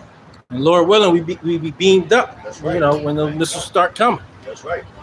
Like that vision I had, not looking at that glass, but I was, in the mountain. But still, that's the glass, man. You look through it. They don't got no glass in no goddamn mountains, so you can see outside, man. You know? It says, "Nor for the pestilence that walketh in darkness, nor for the destruction that wasteth at noonday. Damn. 1,000 shall fall at thy side, Damn. and 10,000 at thy right hand, but it shall not come nigh thee." See that? 1,000 shall fall at thy right, 10,000, that's a lot of death, man. And that's what we're about to see. All right? And people are scared of that, man. You know?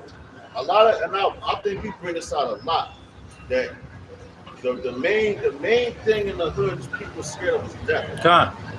Death. You know? And flying. But mainly death, man. Because why would you be scared to fly? Because you think it's a chance that plane might crash and your ass going to die. Right. You know? Because you don't got no control over that. Because you know you don't. But you think you have some control while you're walking there, you still don't got no control over that either.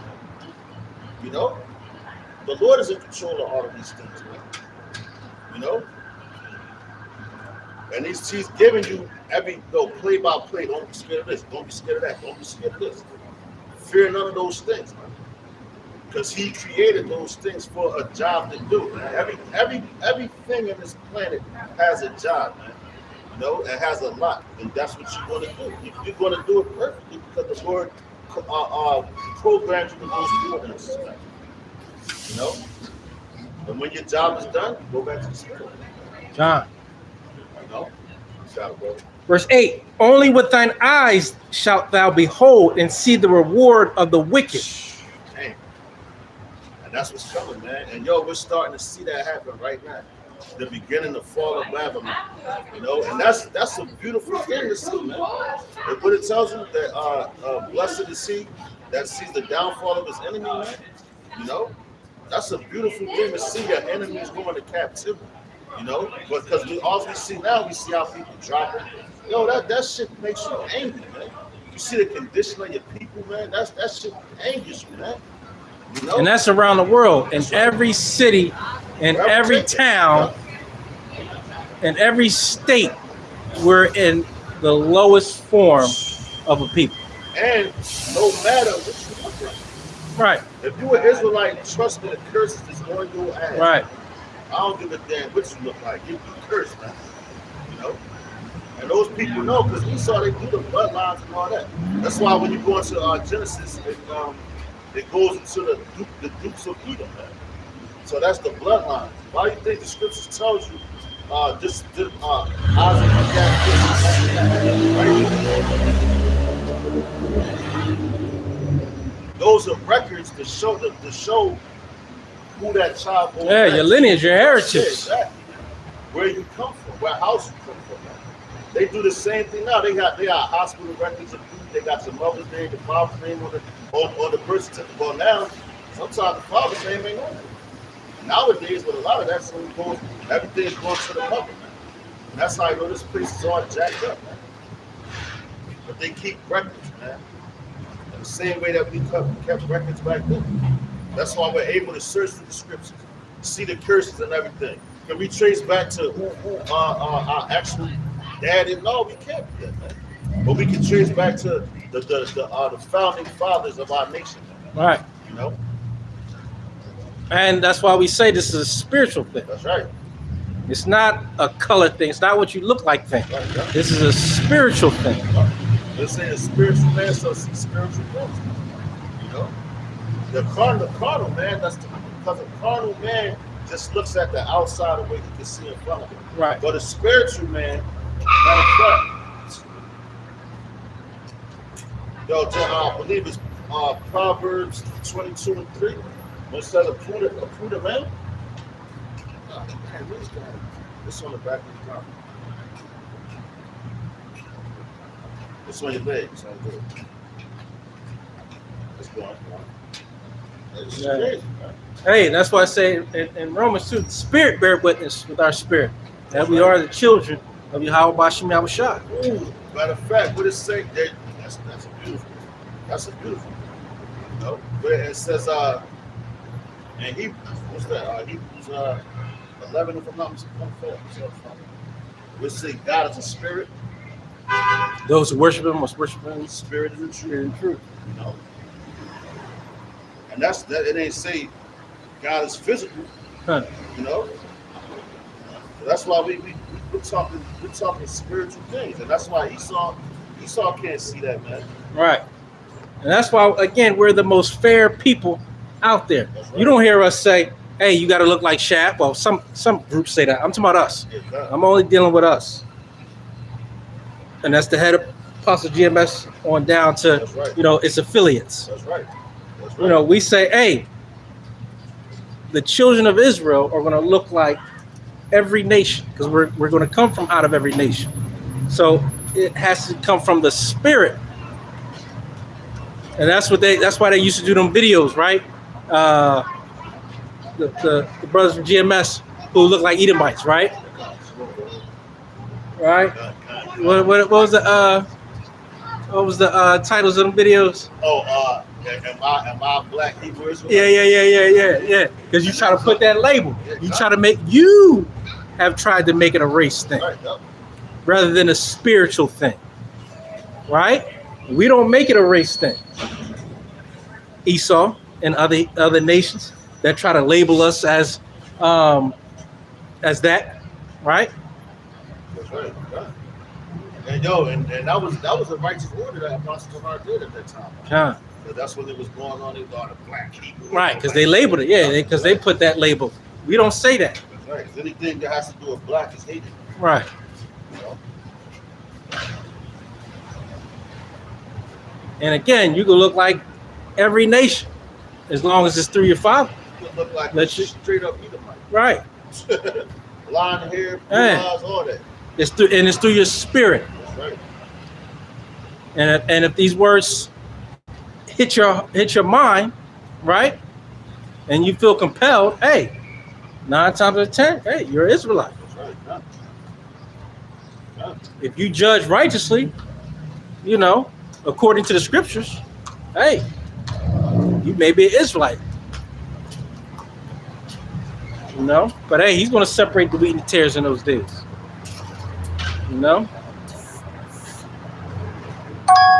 can't find it, I got some more. I It says, got something else, though. because thou hast made Yahweh, which is my refuge, even the Most High, thy habitation, there shall no evil befall thee, neither shall any plague come nigh thy dwelling. For he shall give his angels charge over thee, to keep thee in all thy ways. That's right, bro.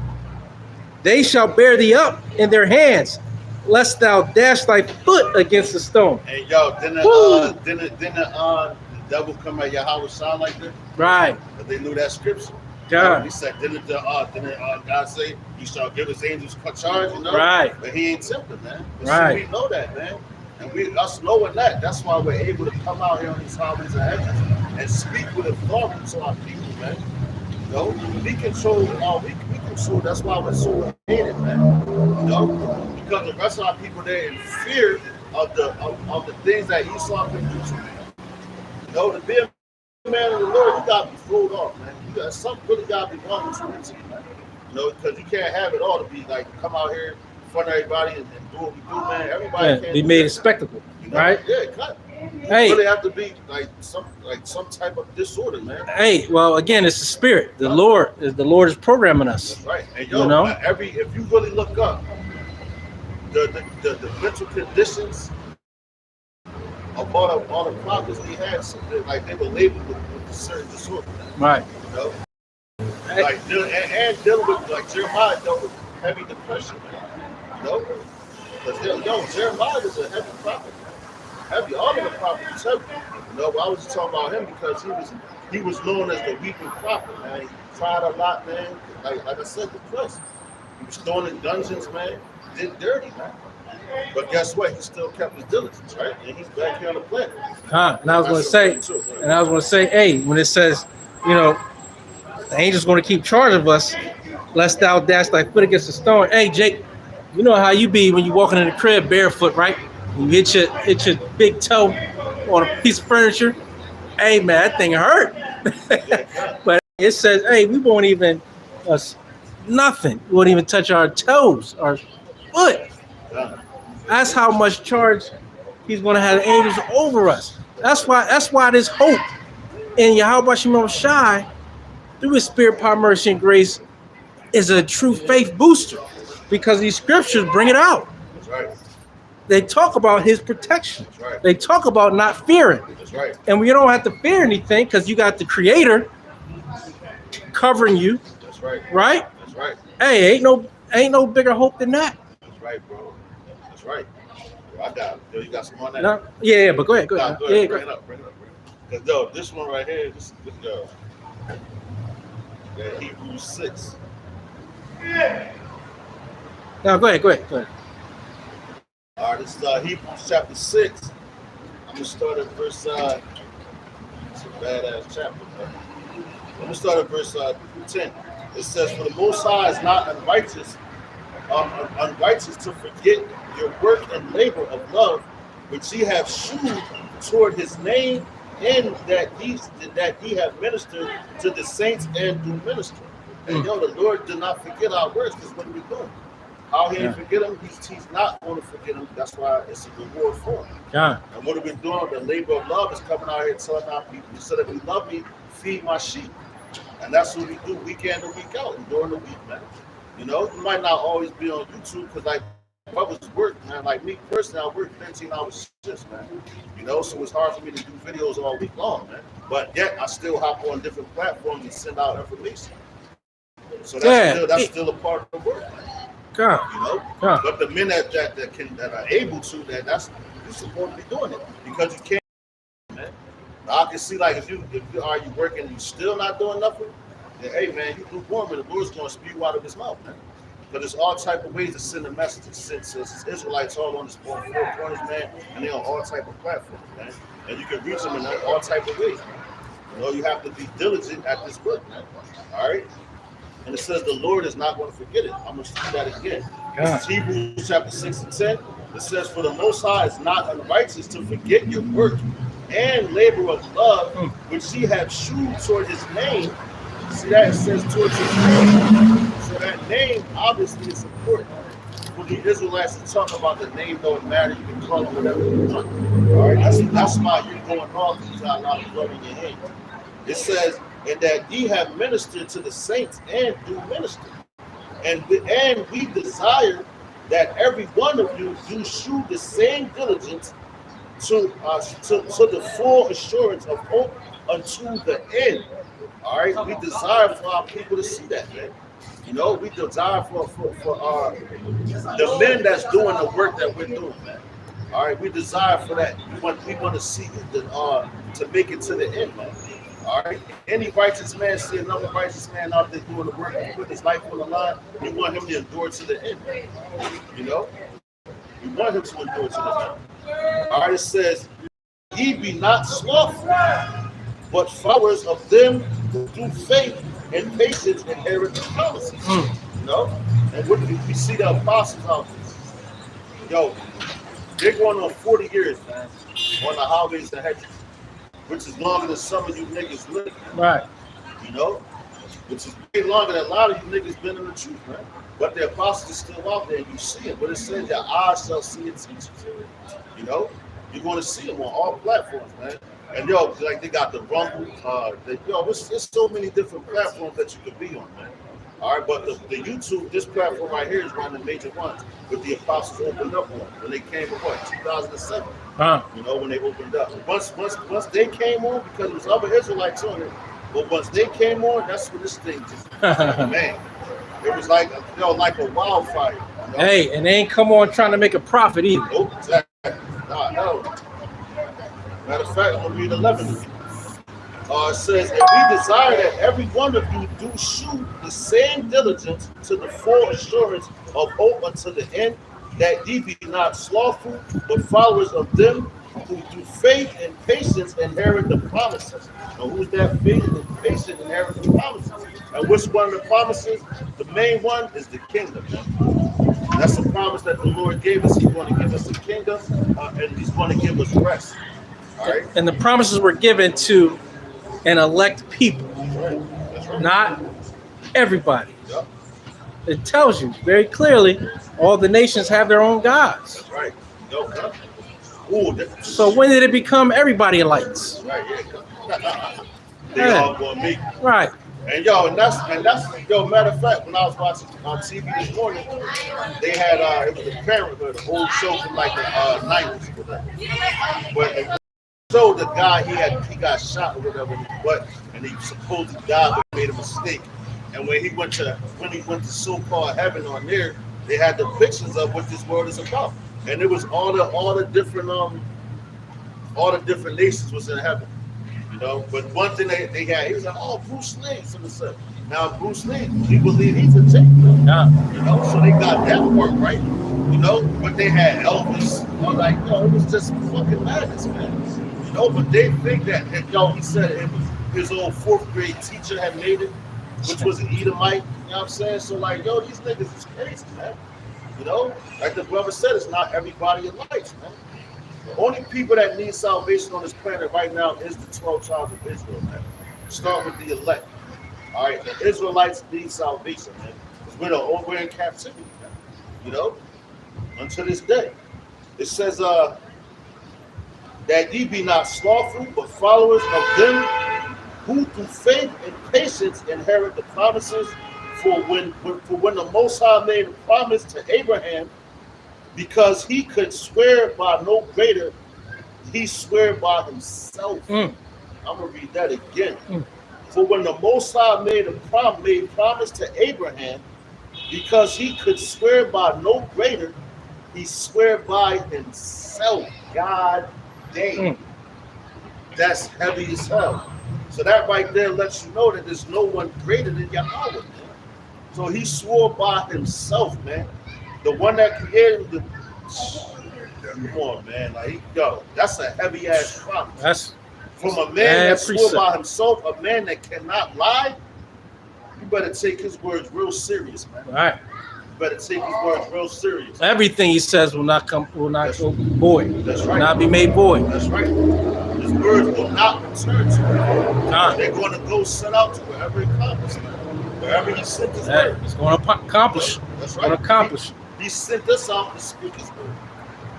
You know, to teach our people who they are. That's what we out here doing. We're telling you who you are. We're telling you to come back to the laws, statutes, and commandments. But we also know it's only for a selected few, man. Con. But you're still, even with that, it's still commanded to come out here, man. Con. Just like Ezekiel. Look at Ezekiel, man. You know, he was a prophet where he was put out there. He knew nobody was going to believe nothing he said, but he still had to do it, man. That's saying a lot right there. All right, it says, saying, surely blessings I will bless thee, and multiplying I will multiply thee. And so after he had patiently endured, he obtained the promise. For men verily swear by the greater, and an oath for confirmation is to them an end of all strife. See that? So a man can swear, but hey, man, a lot of men don't keep their promises. Right. Y'all gonna do this. They're just vain babblings, man. But the Lord, whatever He said, you best believe it's gonna happen. And that's why, I like to send out when you see like articles on judgment and everything. That's to let you know. If you think that the Lord is not doing nothing, and you see all this judgment going on, best believe He's doing something, man. His word, He sends out judgment every single day. So y'all talking about, oh, why y'all believe in this God? He's not saving y'all. Listen, He gave a promise that these nations are gonna have their time to rule, and He's a man that He don't lie. So he can't break His promise, man. You know? It says, wherein the Most High willing more abundantly to shew unto the heirs of promise the immobility of His counsel, confirmed it by an oath. All right, so He confirmed it by an oath, and we're under an oath. So when you're under an oath in the court, they be like, yo, you're under oath, so you can't lie, man. If you tell a lie, what they call that, you want contempt of court, so you can get punished for that. You know. So if the Lord gave us an oath, we're under oath with the Lord, and the Lord He's under an oath, man. He confirmed it with an oath. That means He can't lie. You know. Esau's the liar. The Lord's not a liar. Man's a liar, but the Lord is no liar. You know? You have some, brother? Con. You have some one or two gods, too. Go ahead, brother. It's the book of 2 Chronicles, chapter 6, verse 14. And this is King Solomon's words.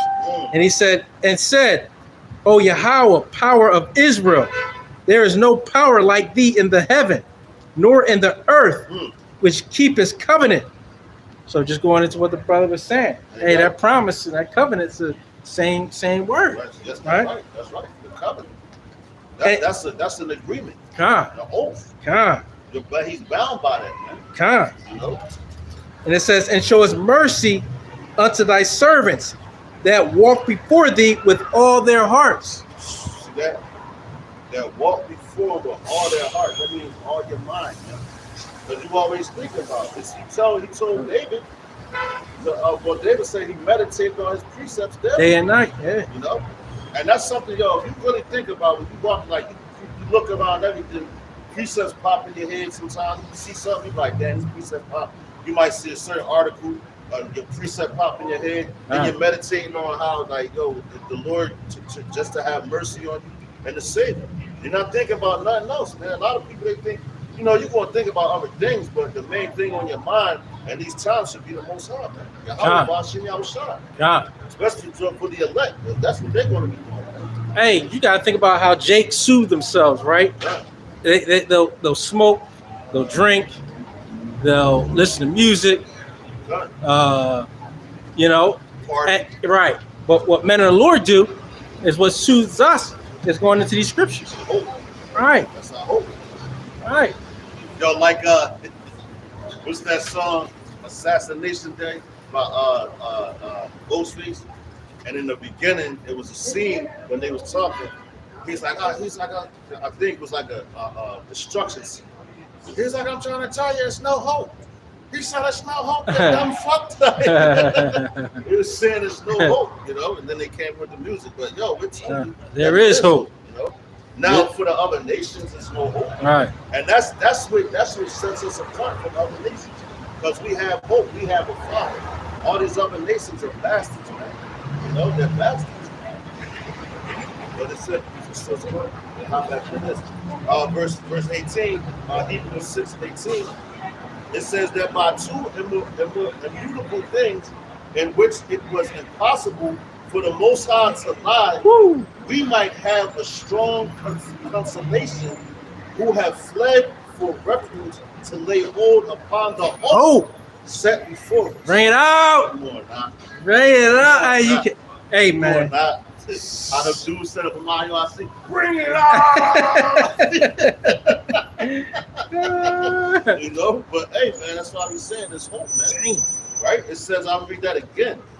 It says, verse 6, verse 18, back in Hebrews 6:18, it says that by two immutable things in which it was impossible for the Most High to lie, we might have a strong consolation who have fled for refuge to lay hold upon the hope set before us, man.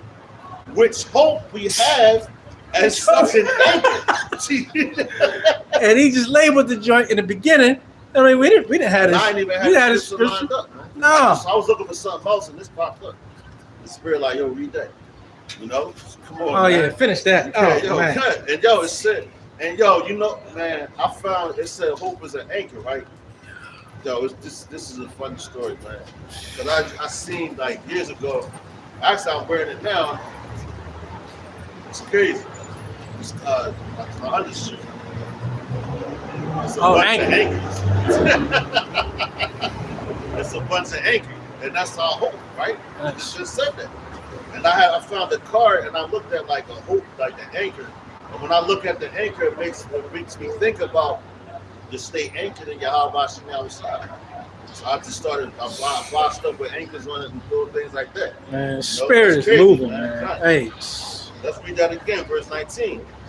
It says, which hope we have as an anchor of the soul, both sure and steadfast, and which entereth into that within the veil. Whether the forerunner is for us enter, even Yahushua made an high priest forever after the order of Melchizedek. Yahushua was Melchizedek. You know, one of his incarnations. You know, but no, the Lord, Yahushua entered into it for us, into that hope. And he told what did he do? He came to teach us the same hope. You got an undergarment that's full of anchors. Oh shit. Your undergarment is full of anchors. Yeah. And that's crazy. See, an anchor in the in the hope, wow. You know? And that's crazy because it's all about hope. You know? We hope to be saved, the salvation. And then when we don't bow down to other gods, that's our hope. So check it out. I'm going into Wisdom of Solomon, chapter 13. I'm gonna start at verse 11. That's going into these different idols that the nations have, man. And I really want to find that the letter of Jeremiah, man. Jeremiah goes in 73. It's one chapter, 73 verses. But he goes in on the it's in the copy. I don't know why this one got it. But he goes in on the he wrote a letter to the king of Judah at the time before they was about to get be exiled in the captivity of Babylon, you know, and he gave him instructions. The Lord gave it to him. He gave him instructions for him not to serve their gods. And he broke it down to the T, man. And that, you remember read that? That's a badass chapter, man. Bad as hell, man. But this is Wisdom of Solomon, chapter 13. I'm gonna start at verse 11. It says, "Now a carpenter that fell of timber, after he had sawn down a tree, meet for purpose, and taken off all the bark skillfully round about, and had wrought it handsomely, and made a vessel thereof fit for service of man's life. See that? That's going into idol worship, man. A carpenter goes into the woods, he cuts a tree down. That's how they made their idols back in the ancient time, and they still do it to this day. Gods of what? Gold and silver and wood, you know? And that's what the people worship, even though they don't even dig it, man. Stones, you know, wood, gold, and silver. And they deck it with gold and silver. Jeremiah went into that as well. When I believe I'm trying to find that. When Jeremiah, I think it's Jeremiah the 3rd chapter, but I don't want to give out wrong information. But it says, and after spending the refuse of his work to dress his meat, hath filled himself, and taking the very refuse among those which serve to no use, being a crooked piece of wood and full of knots, hath carved it diligently when he had nothing else to do, and formed it by the scale of his understanding, and fastened it to the image of a man. You know? So what you got? You get the Buddhists, you know. What's the Indian gods with the Shivas and all them different arms and all that? They got that. But you got some other gods. But they use wood and like stones and everything, and they carve it together. And it says when they have nothing else to do, you know. So they're taking the works of their hands, forming something so they can serve that, you know, because they can't. That's some heathenistic shit, because they're not spiritual.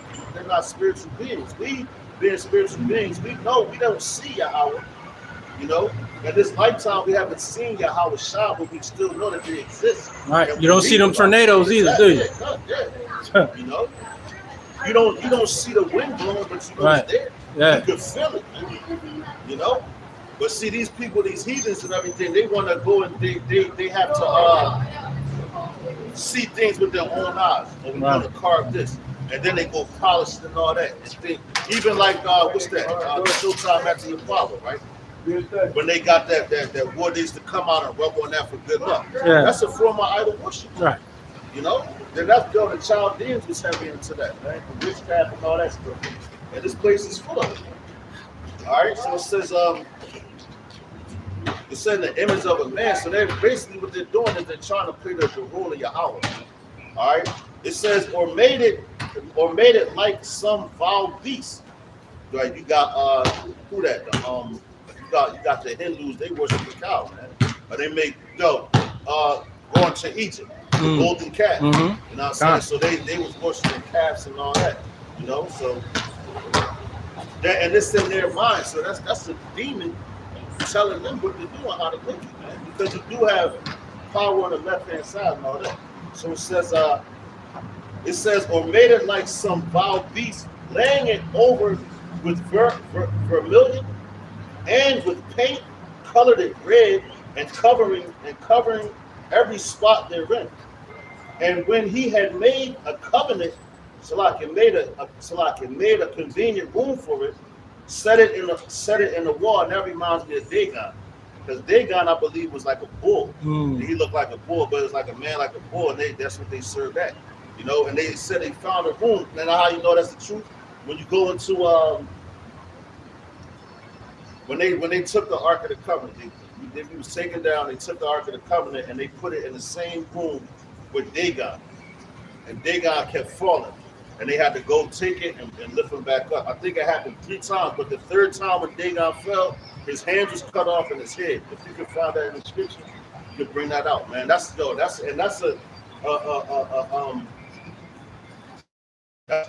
you know that our power is greater than theirs, man. Because the Ark of the Covenant, we didn't worship that. The Lord told us to make it, man. You know? Matter of fact, put Dagon in the Ark of the Covenant. It should pop up. You know? God. And what they do, they put in a specific room. Now when you go into what? The Bel and the Dragon. See, then that's another. Bel and the Dragon, because they worship Bel and they worship the dragon.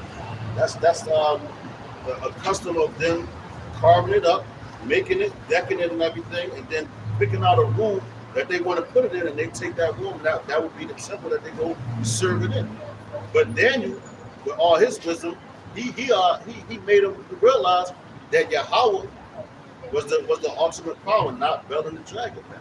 You know, and he let them know, because they used to get food and everything, fix it up for them, and take it into that room and sit it down, and the people, the ones that was eating it was the priests, man. You know, when everybody went to sleep, and they was using trickery, and all this stuff is trickery and fear tactics to make the people fear their gods. Right. We don't fear your gods, man. We only fear Yahweh Ba'Shem Yahushai, Ba'Shem Arakakodash. Commanded it. You know? That's it. It says, you found that instance in the scripture? All right. We can bring that out now. It says, what was this? 16. Sorry, come. It says, for he provided for it that it might not fall, see, that it might not fall, knowing that it was unable to help itself. God damn, see, that's why that letter of Jeremiah is bad, man, because it goes into all this right here. Because, and even in Jeremiah, it tells you that they cut a tree out the woods, bring it, put it with nails and everything, and fasten it so it won't move. Because it's not able to help itself, man. These niggas worshiping gods that can't even help themselves, man. You know, and going back, when you do the history on it, you go back into it. They would catch dust and everything from the people walking in and out of the temples, man. They light candles all around it, and if you go around into the Chinese communities, you see that they do that. They got a shrine set up with all the candles and their little gods sitting there. Yeah. You know, that's why I'm telling you, that letter of Jeremiah is a bad chapter. Because it goes into all that. Says they light more candles for that than themselves. You know, it says she was going into like when they prepare things like a ceremony for the dead and everything. They rent their clothes. They don't put nothing on their head. They shave their beards to worship this damn idol. But it tells us that we're not supposed to do that. Going back into Daniel's time, with Daniel, they wanted us to worship. Who was the god? I can't remember that guy's name was, but they wanted Daniel and everybody at 12 o'clock or whatever. Everybody had to come down and bow down to their God. Right. But Daniel wasn't having it. It says, verse 17, it says, then maketh he prayer for his goods, for his wife and children, and is not ashamed to speak to that which have no life. God damn. Read that again, man. Because we serve a living power. That's why I said he said I live it. You know, these idols, they got eyes to see but can't see. They have ears but can't hear. They have hands but can't use. They have no breath in their lungs. It says, then he maketh prayer for his goods, for his wife and children, and is not ashamed to speak to that which hath no life. And when you go down there to Mecca and all that, and go to these Christian churches, they're praying to an image. If they got the cross, that's another idol. You know, they told us we were going to come here to serve gods which our fathers never known of wood and stone. You know, but no, they've been doing the same thing that they did in their past lives, man. You know, like the Mecca, they go there and worship the Kaaba stone. That has no breath in it, no life in it. And they make prayers for their families. With something they got dua, fudging, all these crazy names and everything, man. And it's for certain times of the day and for certain things, man. You know?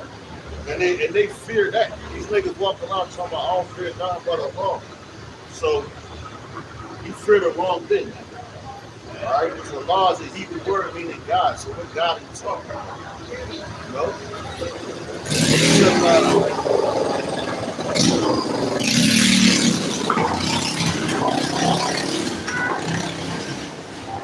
That nigga ain't got to come out of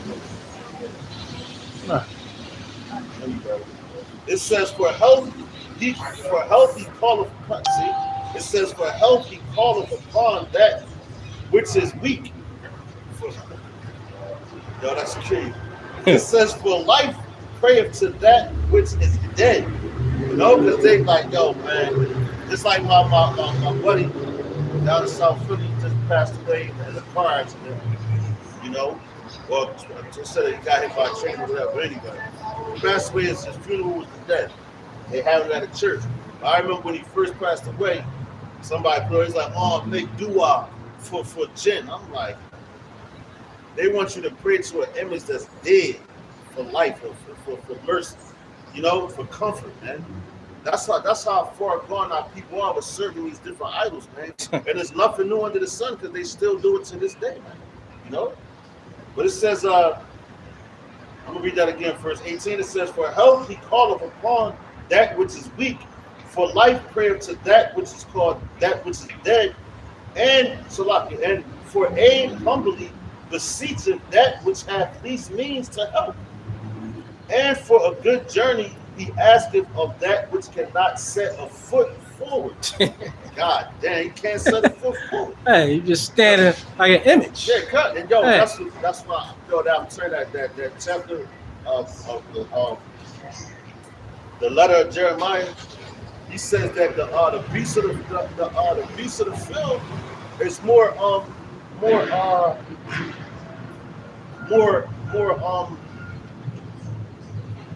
think he said more. Oh, he said more better. He said the beasts of the field are better than their gods because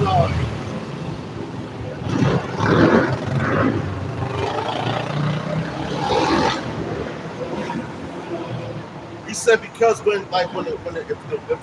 if a barn or something got set on fire, yo, an animal could run out and go hide or something. You know, but when a building gets set on fire with these images in it, That's they it. can't save themselves. That's it. You know, when thieves come in to steal, they can't save themselves from being spoiled. You just being carried away. Yeah, cut, yep. Carried away in captivity. Yeah. You know?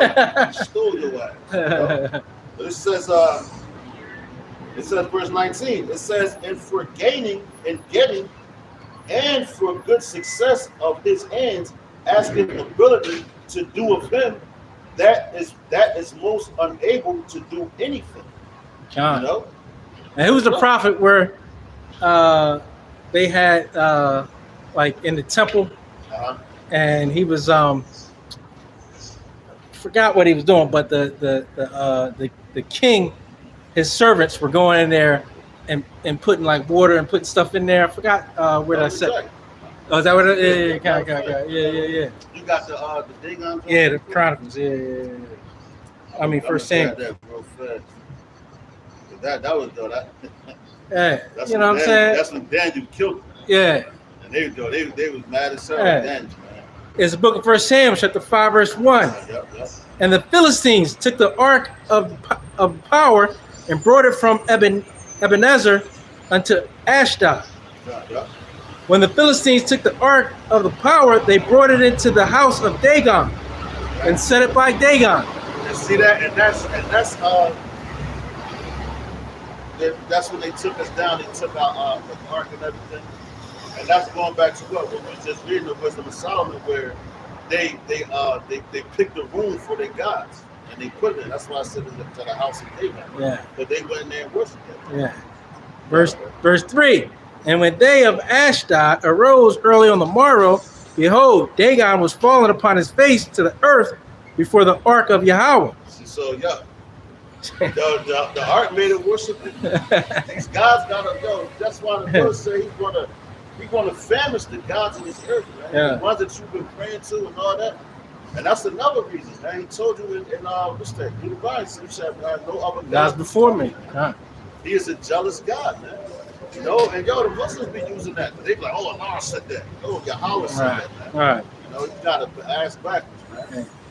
You know, like I seen real fast, I seen a Ishmaelite yesterday, and it's funny as hell because Abraham is the father of many nations, right? So they all nations refer back to him. Now, Abraham had Hagar was a handmaid, so that's where Ishmael came from. Sarah was the mother of Isaac, man, you know, which where we come from. So now he named. It was funny because he named his daughter Sarah. He was like, Sarah, So in my head, I'm tracking the I'm like, yo, that's not the mother. Yo. Right, Mother, right. y'all attacking. Right. But y'all, yo, that's how twisted Yeah, these yeah. other nations' minds is, man. Yeah. You know, and serving these other gods because they take everything from us and try to apply it to their gods and make them seem like that they're the ones that's right because Right. our power put us in slavery underneath of all these other different nations, man. You know, but even though we went into slavery underneath them, he still told us, do not serve their gods because I'm the one that put you here. You Right. want punishment, you still want to serve me, man. You know, that's how bad Yahweh is, man. What you got, bro? And they took Dagon and set him in his place again. So he fell. They like, damn, what's going on? Verse 4. And when they arose early on the morrow morning, behold, Dagon was fallen upon his face to the ground before the ark of Yahweh, and the head of Dagon and both the palms of his hands were cut off upon the threshold. Damn. Only the stump of Dagon was left to him. So the Lord, hey, yo, see that? And that the Lord is going through the same thing again, man. He's going to famish the God of earth. Because you thought that your God was greater than ours, man. When the Lord told that he gave us specific instructions on how to put the Ark of the Covenant together and said he would come sup with us on that, man. So that's a sacred, holy thing, man. God. That's a holy thing that y'all took, man. Everything of ours is holy, man. It had meaning, man. You know, even us, we had meaning to the Lord, and God took us, spoiled us, but he allowed that to happen. You know? And yo, through that, he's using us, which we don't see, but he's using us to bring down his strongholds.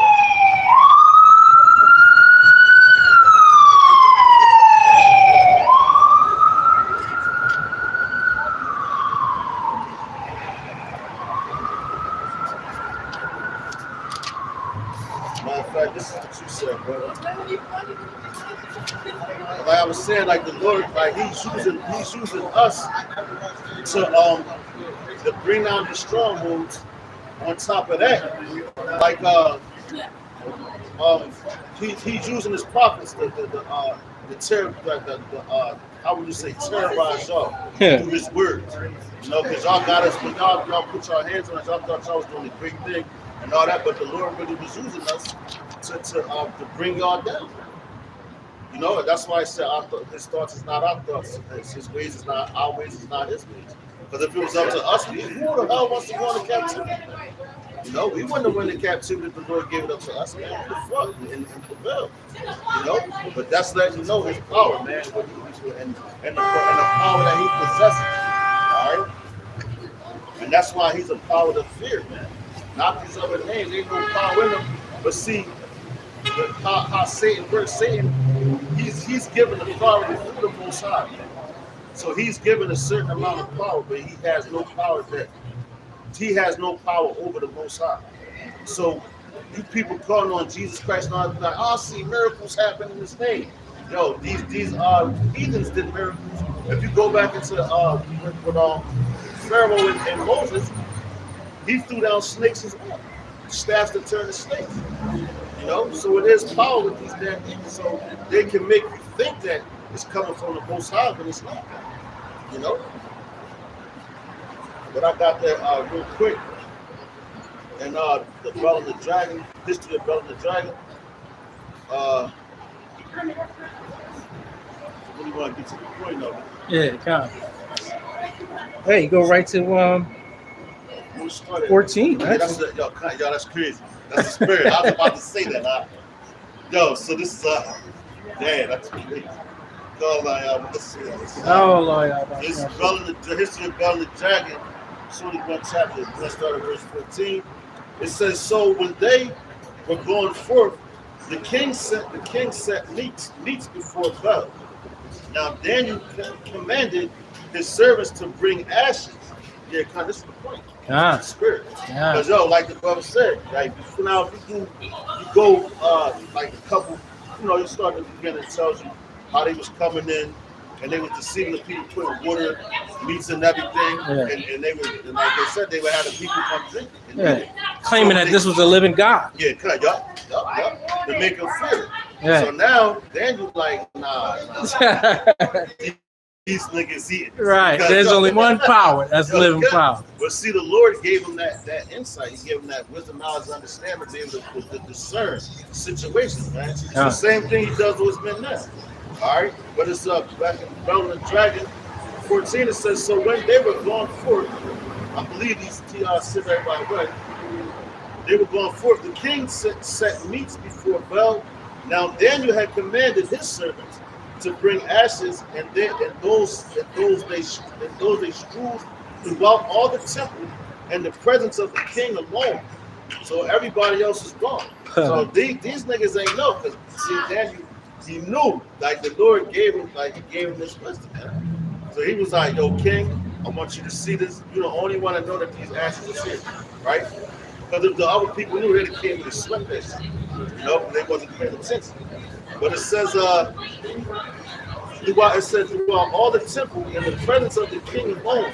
Then went they out and shut the door and sealed it with the king's signet, and so departed. So the king always what?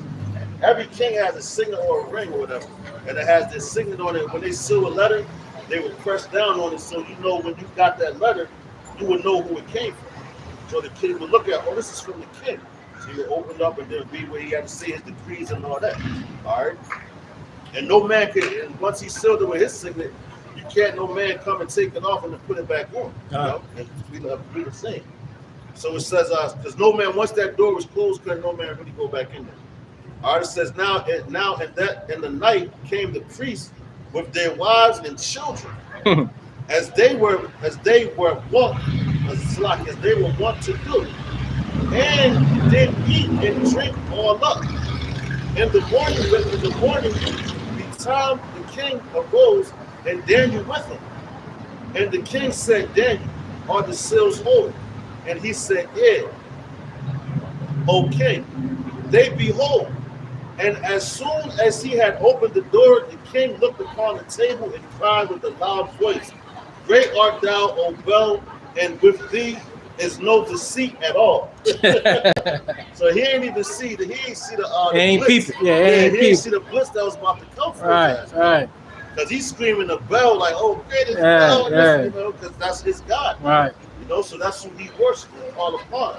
But check it out. He says, so it's no deceit. It says, then laughed Daniel and held the king, and held the king that he should not go in, and said, behold, now the pavement, and mark well those footsteps are these. Salakia, and well, whose footsteps are these? Right.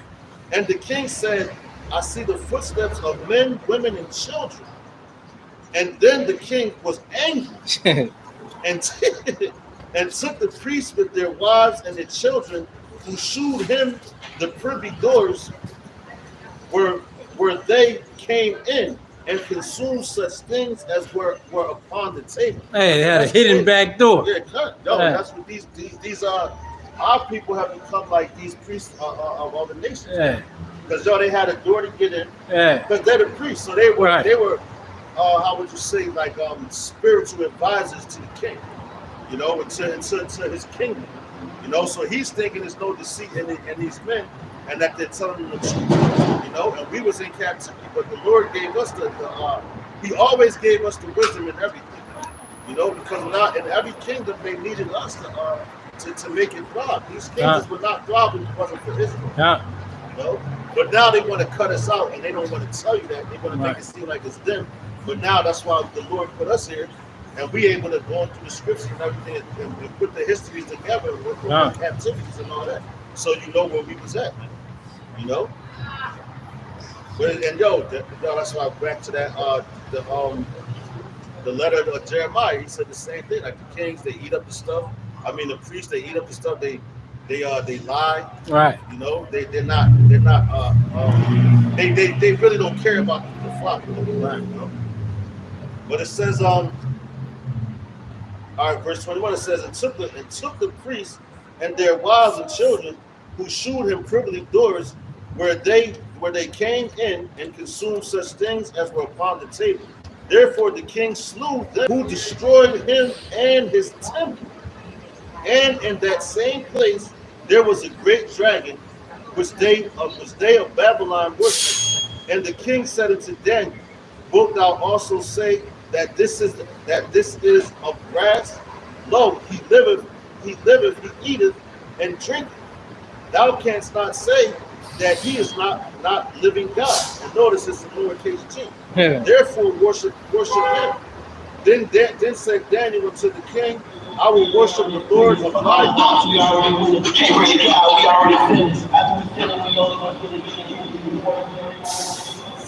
For he is the living power. But give me leave, O king, and I shall slay this dragon without sword or staff. The king said, I give thee leave. So Daniel went to go pray to Yahweh Shem. You know, and that's the Lord. And the Lord is using us right now to do the same thing. Because what are we doing? We're destroying all the different gods, man. through the scriptures, man. So it's nothing new under the sun. And how are we destroying all these different gods? By telling you about Yahweh Shem Yahushai, by Hashem Arashak Kadash, man. You know? And that alone. That's it. And he said, I'ma slew this dragon without sword. Right. So what's that? He's going to use his words. Now watch this. It says, and the king let him go worship his power, man. Why? This was all to show Yahweh Shem Yahushai's power, man. It says, when they of Babylon heard that, they took great indignation and conspired against the king. 27. Oh shit, it's a lot. Then Daniel took pits and fat and hair and did seed them together and made lumps thereof. This he put in the dragon's mouth, and so the dragon burst and sucked. Oh my God. Burst and sunder, and Daniel said, lo, these are the gods he worshiped. God damn. So he took. So the Lord gave him that instruction. But pray to it, but pray to the Lord, right? Hey. Damn, I gotta read that again. It says, then Daniel took pits and fat and hair and did seed them together. So he put them together, and that's what the fat is for Yahweh. Yahweh likes that savor, you know. So when he seeded it together, that's like he burned it together. Yeah. So that savor went up to Yahweh, and he put it in the mouth. So it says, and made lumps thereof. This he put in the dragon's mouth, and so the dragon burst in sunder. And Daniel said, lo, these are the gods you worship. So he's like, your God this year? Yeah, God. The same, just like the prophet Elijah, man. You know, when he caught the fire down from heaven. Right. You know, so this is how you know that the Lord was dealing with these men, man. Right. You know, because anybody could see that together and put it in the mouth of God. But the Lord, when he used this man to do his bid, man. So many examples in the Bible where they try to say their altars, right, could burn with fire. Hey, and they say, hey, pour a bucket of water on this wood. That's right. And watch this thing burn. So that's so that's two idols in Babylon that they had that got destroyed. You know? Yeah. That's what I'm gonna do a little bit more. Because because he did that, he exposed them. And what does that do? That takes the money away from the priest. Matter of fact, the priest got slew. They killed him. So they had two, these are different organizations that got taken down in Babylon. And that's why like going back to that letter of Jeremiah, because matter of fact, Jeremiah stated that the Lord was going to put us in captivity under the Babylonians for 7 generations. You know, and 7 is what? Complete. So we went through complete slavery. You know, before we were able to come out of that.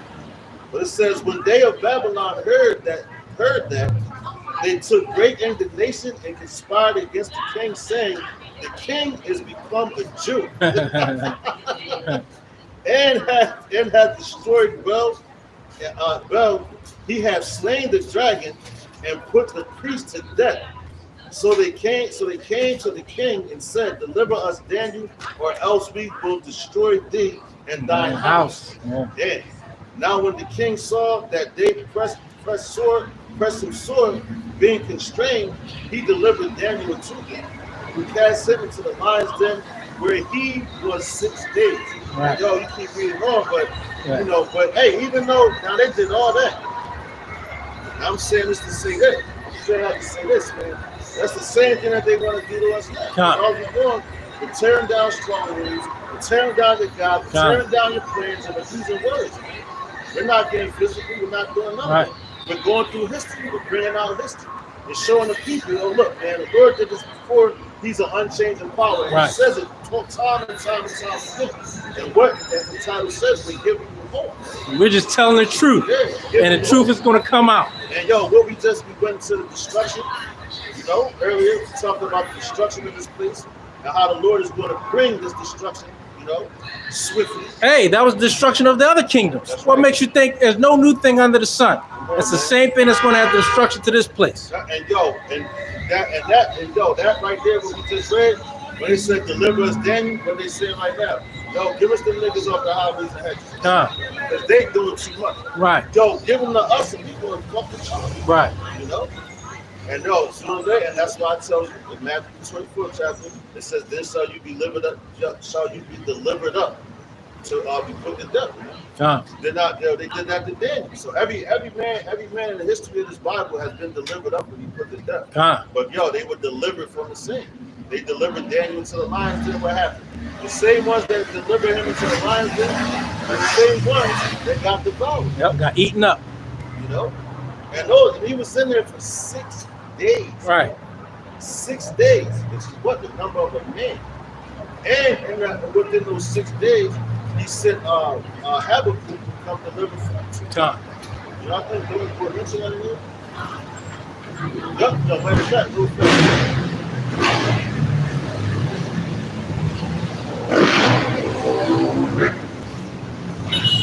Just Matt, I'm gonna just finish it up. Because this is hope. Hope for the elect. You know? Because and this is another thing what the Bible was talking about. The fear, right? We're not supposed to fear. The Lord ain't given us the spirit. Yo, and that's how I know these spirits is out here, the same spirits every week. You know, that they try to drown out the words of the Lord, but they can't. We don't got microphones and all that. Right. You know? Like IUIC and all those dudes that use the microphones and everything like that. You know, they can ride past them, but it's not going to drown them out. They still going to be able to hear that bullshit that they keep. Anyway, it says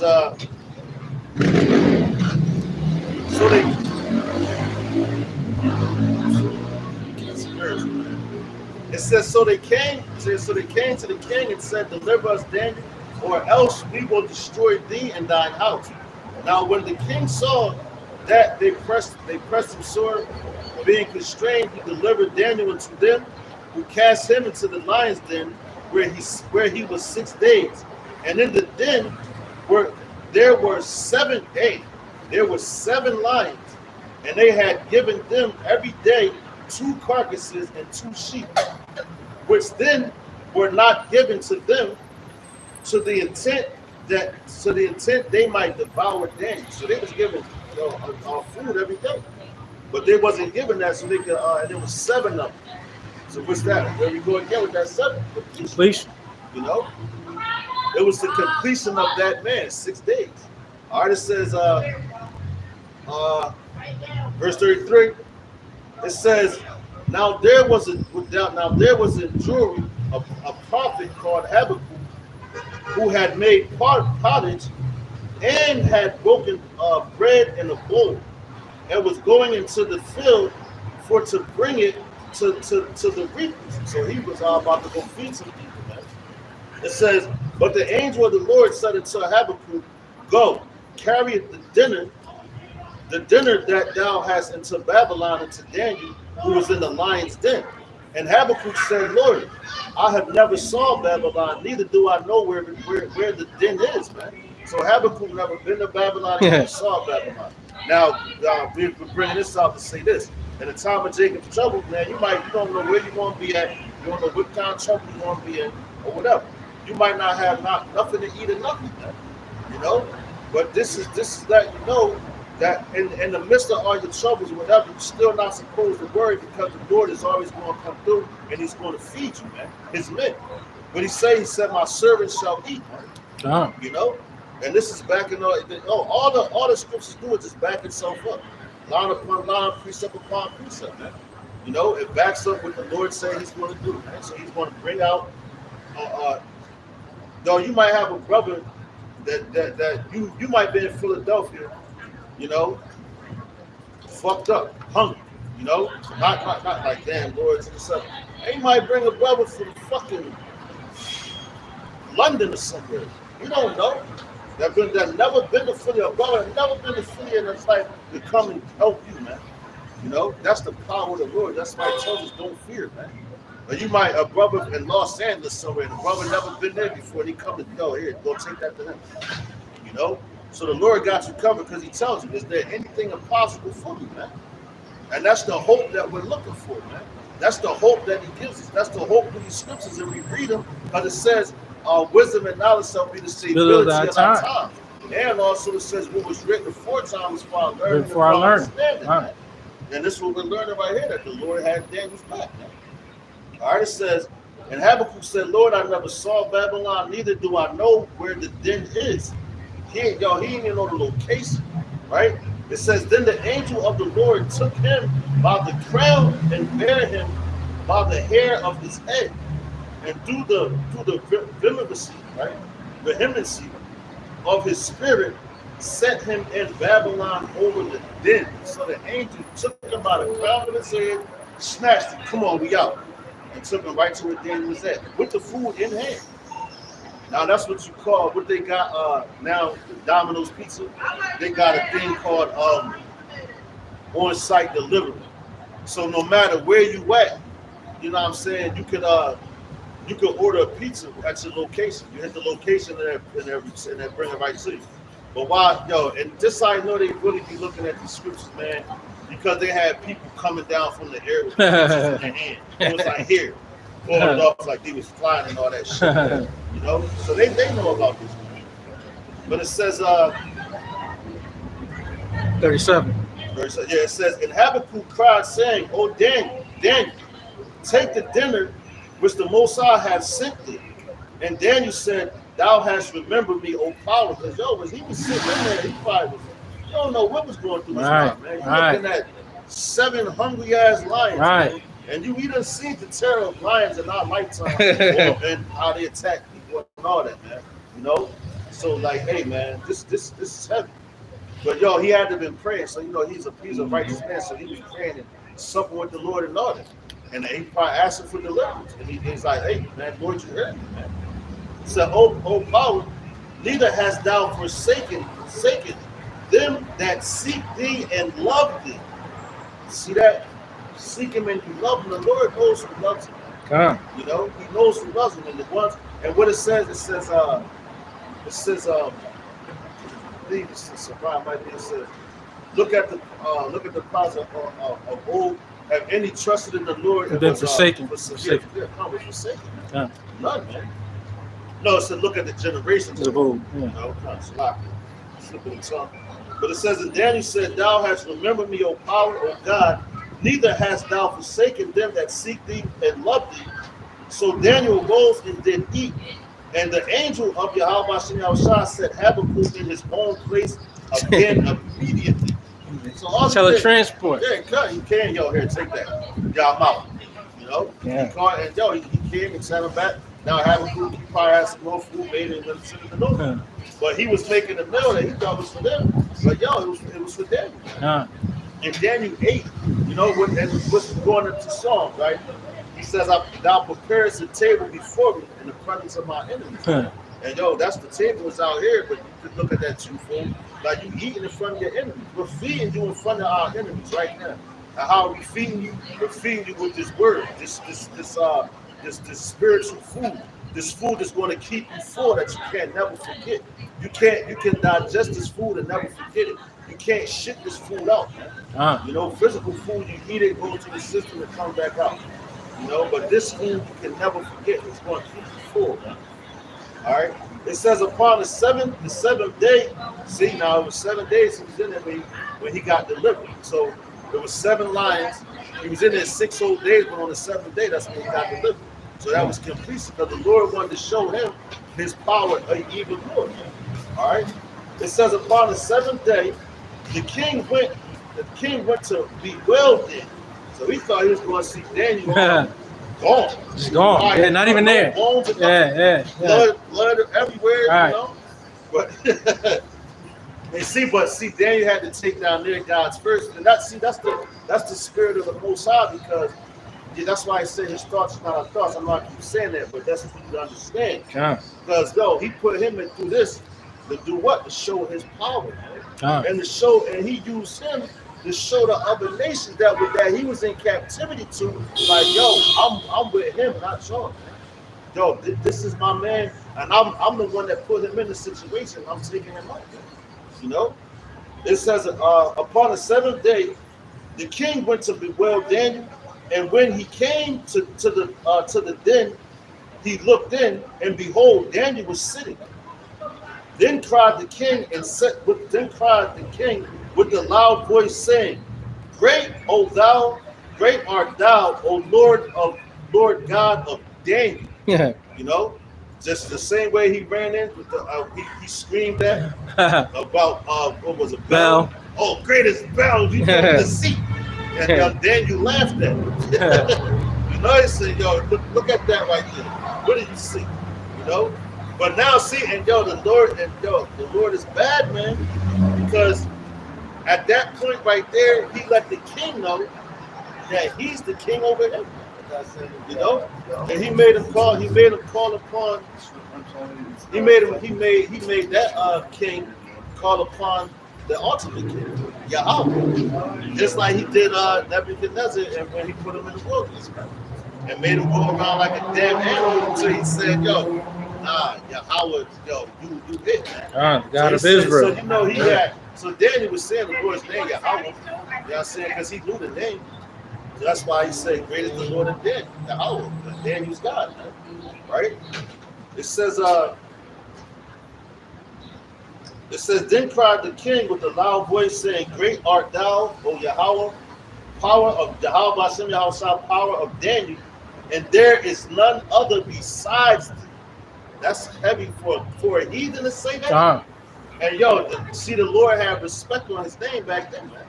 But now, right now, there's no respect in his name. And that's why he's coming back to get that same respect. And you heathens are going to call, you're going to be like, nope, their God, Yahweh, Yahweh shot, nope, that's the ultimate.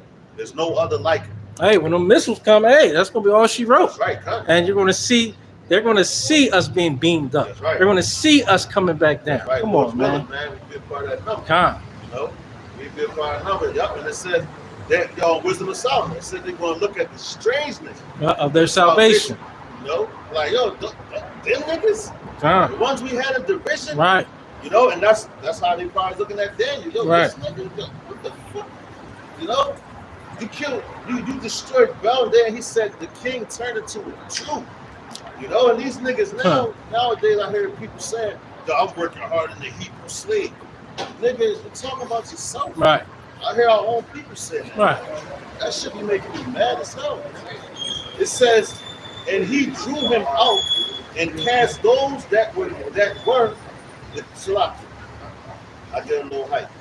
And he drew him out and cast those that were the cause of his destruction into the den. And they were devoured in a moment before his face. God damn. See that, man? So, yo. That's what happens when you mess with the men of the Lord. That's right. Esau, you hear that, Esau? We told you that before. You got that, Esau?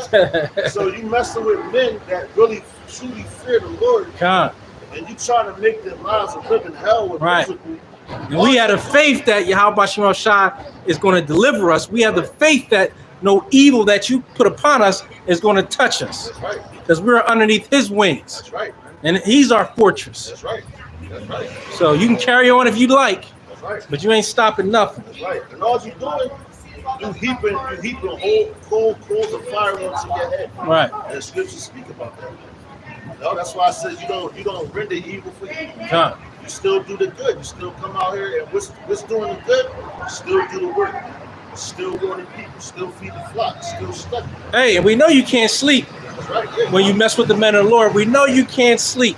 Come on, man. They having nightmares. And yeah, you're having nightmares, and we know there's things happening to your own families. Right. So that you should take heed, That's right. because we know your life is getting jacked up right now just because you're messing with the men of the Lord. And that's warning Think shot. about that. Yeah, that's a warning shot. from the Lord, man. Yeah. Because we're not the one behind it, and we just proved that right there. Right. Relevant the dragon. We're not the ones that's doing nothing. The Lord's doing all that. Daniel could have grabbed an axe and everything and chopped down our bell and the dragon. He could have did all that. But that would have defeated the purpose, because all the people would have said, well, see, Right, Daniel. he did Yeah, it. He wanted to Yeah, call for yeah. himself. No, what Daniel did, he gave the glory to Yahweh Ba'Shem Yahushua, Ba'Shem HaRakakodash. And that's all that we're doing. We're doing the same exact thing, man. To the T, man. We're giving all the glory to Yahweh Ba'Shem Yahushua. Nothing. We have no strength in our hands, man. Physically, right now, y'all can jack us up, man. Y'all can gun us down, any of that, man. But yo, that's if the Lord allows you to. Right. You know, you can't do nothing unless he allows it. Right. He has to will it, man. And that's something that we understand and we know, man. You know, of course, the flesh gets a little nervous sometimes. That's any man. You know, but at the end of the day, when your spirit takes over, yo, it's a wrap, That's man. it. You know, it's Hey, a wrap. hey, and we do this through the spirit, power, mercy, and grace of Yahweh Ba'Shem That's Yahushua. right, brother. And hey, he told us nothing shall prevail against us. Right, you know, but we're proving that. He said, we're proving that the Lord children don't have to fear. Right? Bring out the Lord, man. Where is what I said? It said they shall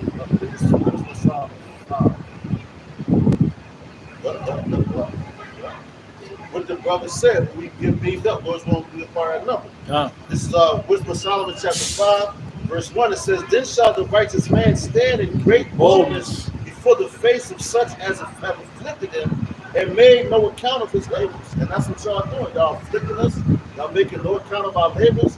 You're trying to, like, us, follow us around and all that, man. That's what you're trying to afflict us. You're trying to mess with our minds, man. Make us think crazy thoughts, man, you know? Trying to make us think crazy thoughts about each other and all that, man. But at the end of the day, the Lord is seeing all that, man. And we still, and while you're doing it, because we're standing in great boldness. We're fighting back to the spirit. You know, we're not physically fighting. We ain't on that Montgomery shit. Right. All right, them niggas, they physically fought back, and that was for the 2/3 to wake up. And after that happened, you start seeing all these videos of these fucking street niggas, man. That's exactly what they were. Street niggas talking about, yo, I love y'all niggas, man. Everybody down there that was desperate, we gotta start doing, fighting back. It felt so good. I feel like this is the victory, and that's all Jake is talking about. Right. Got pictures of chairs. I had fun with it. Right. Don't get me wrong, I had fun with it, but I know it was just jokes to me. Right. You know, but these niggas is taking that literally. Seriously, like, yo, we gotta fight back. Hey, well, the Lord put in their spirit as That's 2/3 to cause that type of chaos. And That's you know all right. what? The dude said in his video, he said the young boy, man, I think he was from down that way. But he was like, yo, we need the names of everybody that was there because we coming to ride to the city.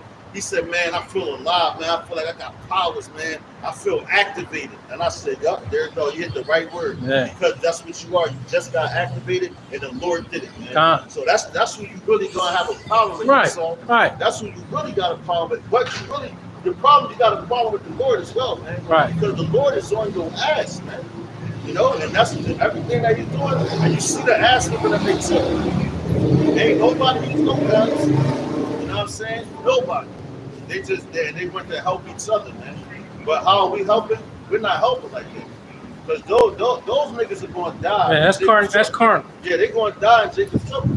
That's what they're set up for. That's why he said, I feel activated. And when he said that, I was like, I knew it.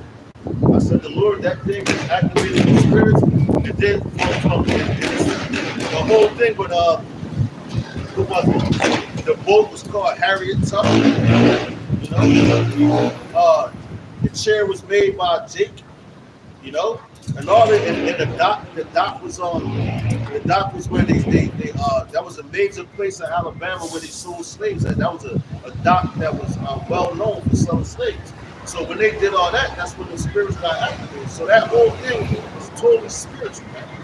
And the Lord, he appointed that day and that time for that to go down. So hey man, we're gonna start seeing a lot of that stuff go on. These niggas, I'm telling you. Truth there, you better watch out for them niggas, man. But it says when they see it, they shall be troubled with terrible fear, like the brother said, man. What are y'all having nightmares on your beds? Your families are being fucked with, you know? Those people, they got their asses whipped, man.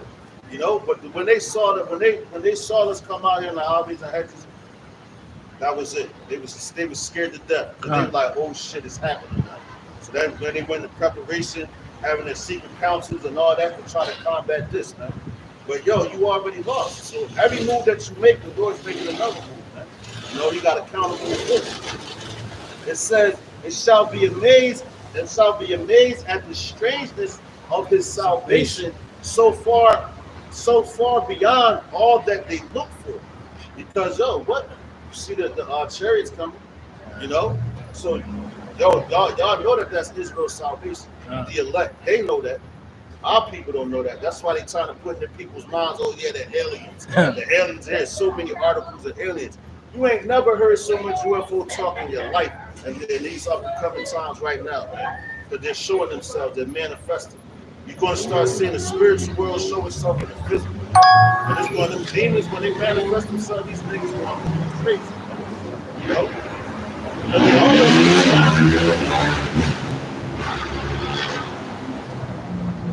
it says, so far beyond all that they look for, and they repenting and groaning for anguish of spirit shall say within themselves, this was he whom we had sometimes in derision, and a proverb of reproach. We fools accounted his life madness and his end to be without honor. He is how is he numbered among the children of the Most High, and his lot is among the saints. Therefore have we erred from the way of the truth, and the light of the righteousness hath not shined unto us. And the Son of righteousness rules not upon us, man. And yo, when you go into that word son, you can go into Malachi chapter 4, verse 2, if I'm not mistaken, because it says the Son of righteousness, and it says S-U-N. And the reason why it says that, because it goes back into the Roman Empire, when our people was worshiping the sun god. And then it say S-O-N.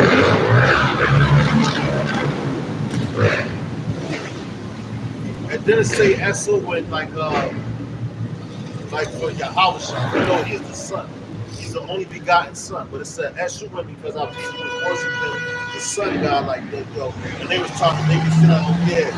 You know, if you look it up and do all that, I did because I was talking to a brother about it, and I was like, bro, it's not that deep. I was like, oh wow, it's not. Because it'll take you into, oh, they was comparing Yahweh to the sun, and this is not, man. This is talking about our people is worshiping the same way now they worship on Sunday. You know, the Son of righteousness have not shined upon us, and that's what they're talking about. But they worship on Sunday, they're going to look at their gods like he's not shining upon them. You know? So hey man, the Lord is with his men. There's nothing that you can do about Nothing. it. Yo, the Lord is going to deliver his men. You know, hey, some of them are going to be put to death, but what? That's for the Lord, Yahweh Shah put to death. And it says no servant is greater than his master. And yo, that last enemy to be conquered is death, and that's this flesh, because this flesh is sinful. You know? So yo, let's bring out the closer. Yeah, no. To leave this on your mind because it's coming. If you take it, you're not going to meet it. God. This book of Revelation, chapter 13, verse 16. And he causeth all, both small and great, rich and poor, free and bond, to receive a mark in their right hand or in their foreheads, and that no man might buy or sell, save he that had the mark or the name of the beast or the number of his name. Here is wisdom. Let him that hath understanding count the number of the beast, for it is the number of a man, and his number is 666. Right, Kasai Stigma, we bring it out every week. John. So we really don't got to explain it. Oh, we done explain it over and over again. You can't get it, you better know it. We like broken records out Yeah. there. You know? And why we bring it out? Because it's here. It is here. It's on the table, and it's the CBDC, and that's the chip. And we're really mocking you niggas that doubted, man. Because you said that this day wasn't going to come, right, and that they couldn't put a chip in nobody. Well, you was proven wrong. Right. So Lord's willing, man. This camp is edifying, man. We got something out of it. So with that, we're going to give all praises, honor, and glory unto Yahweh, Ba'ashem, Yahushua, Ba'ashem, Rakah, Badash. Double honors to the apostles and elders at Great Millstone. Shalom to the elect. To the men that died doing the work out by Chanel Shah. And Shalom about first. So next week, we're going to say Mawapa Baba Ball. Mawapa Baba Ball. Kwam Yashua. Kwam Yashua. Hope is on the way, man. Oh, shit. Damn, I didn't know he was out here that long. God damn.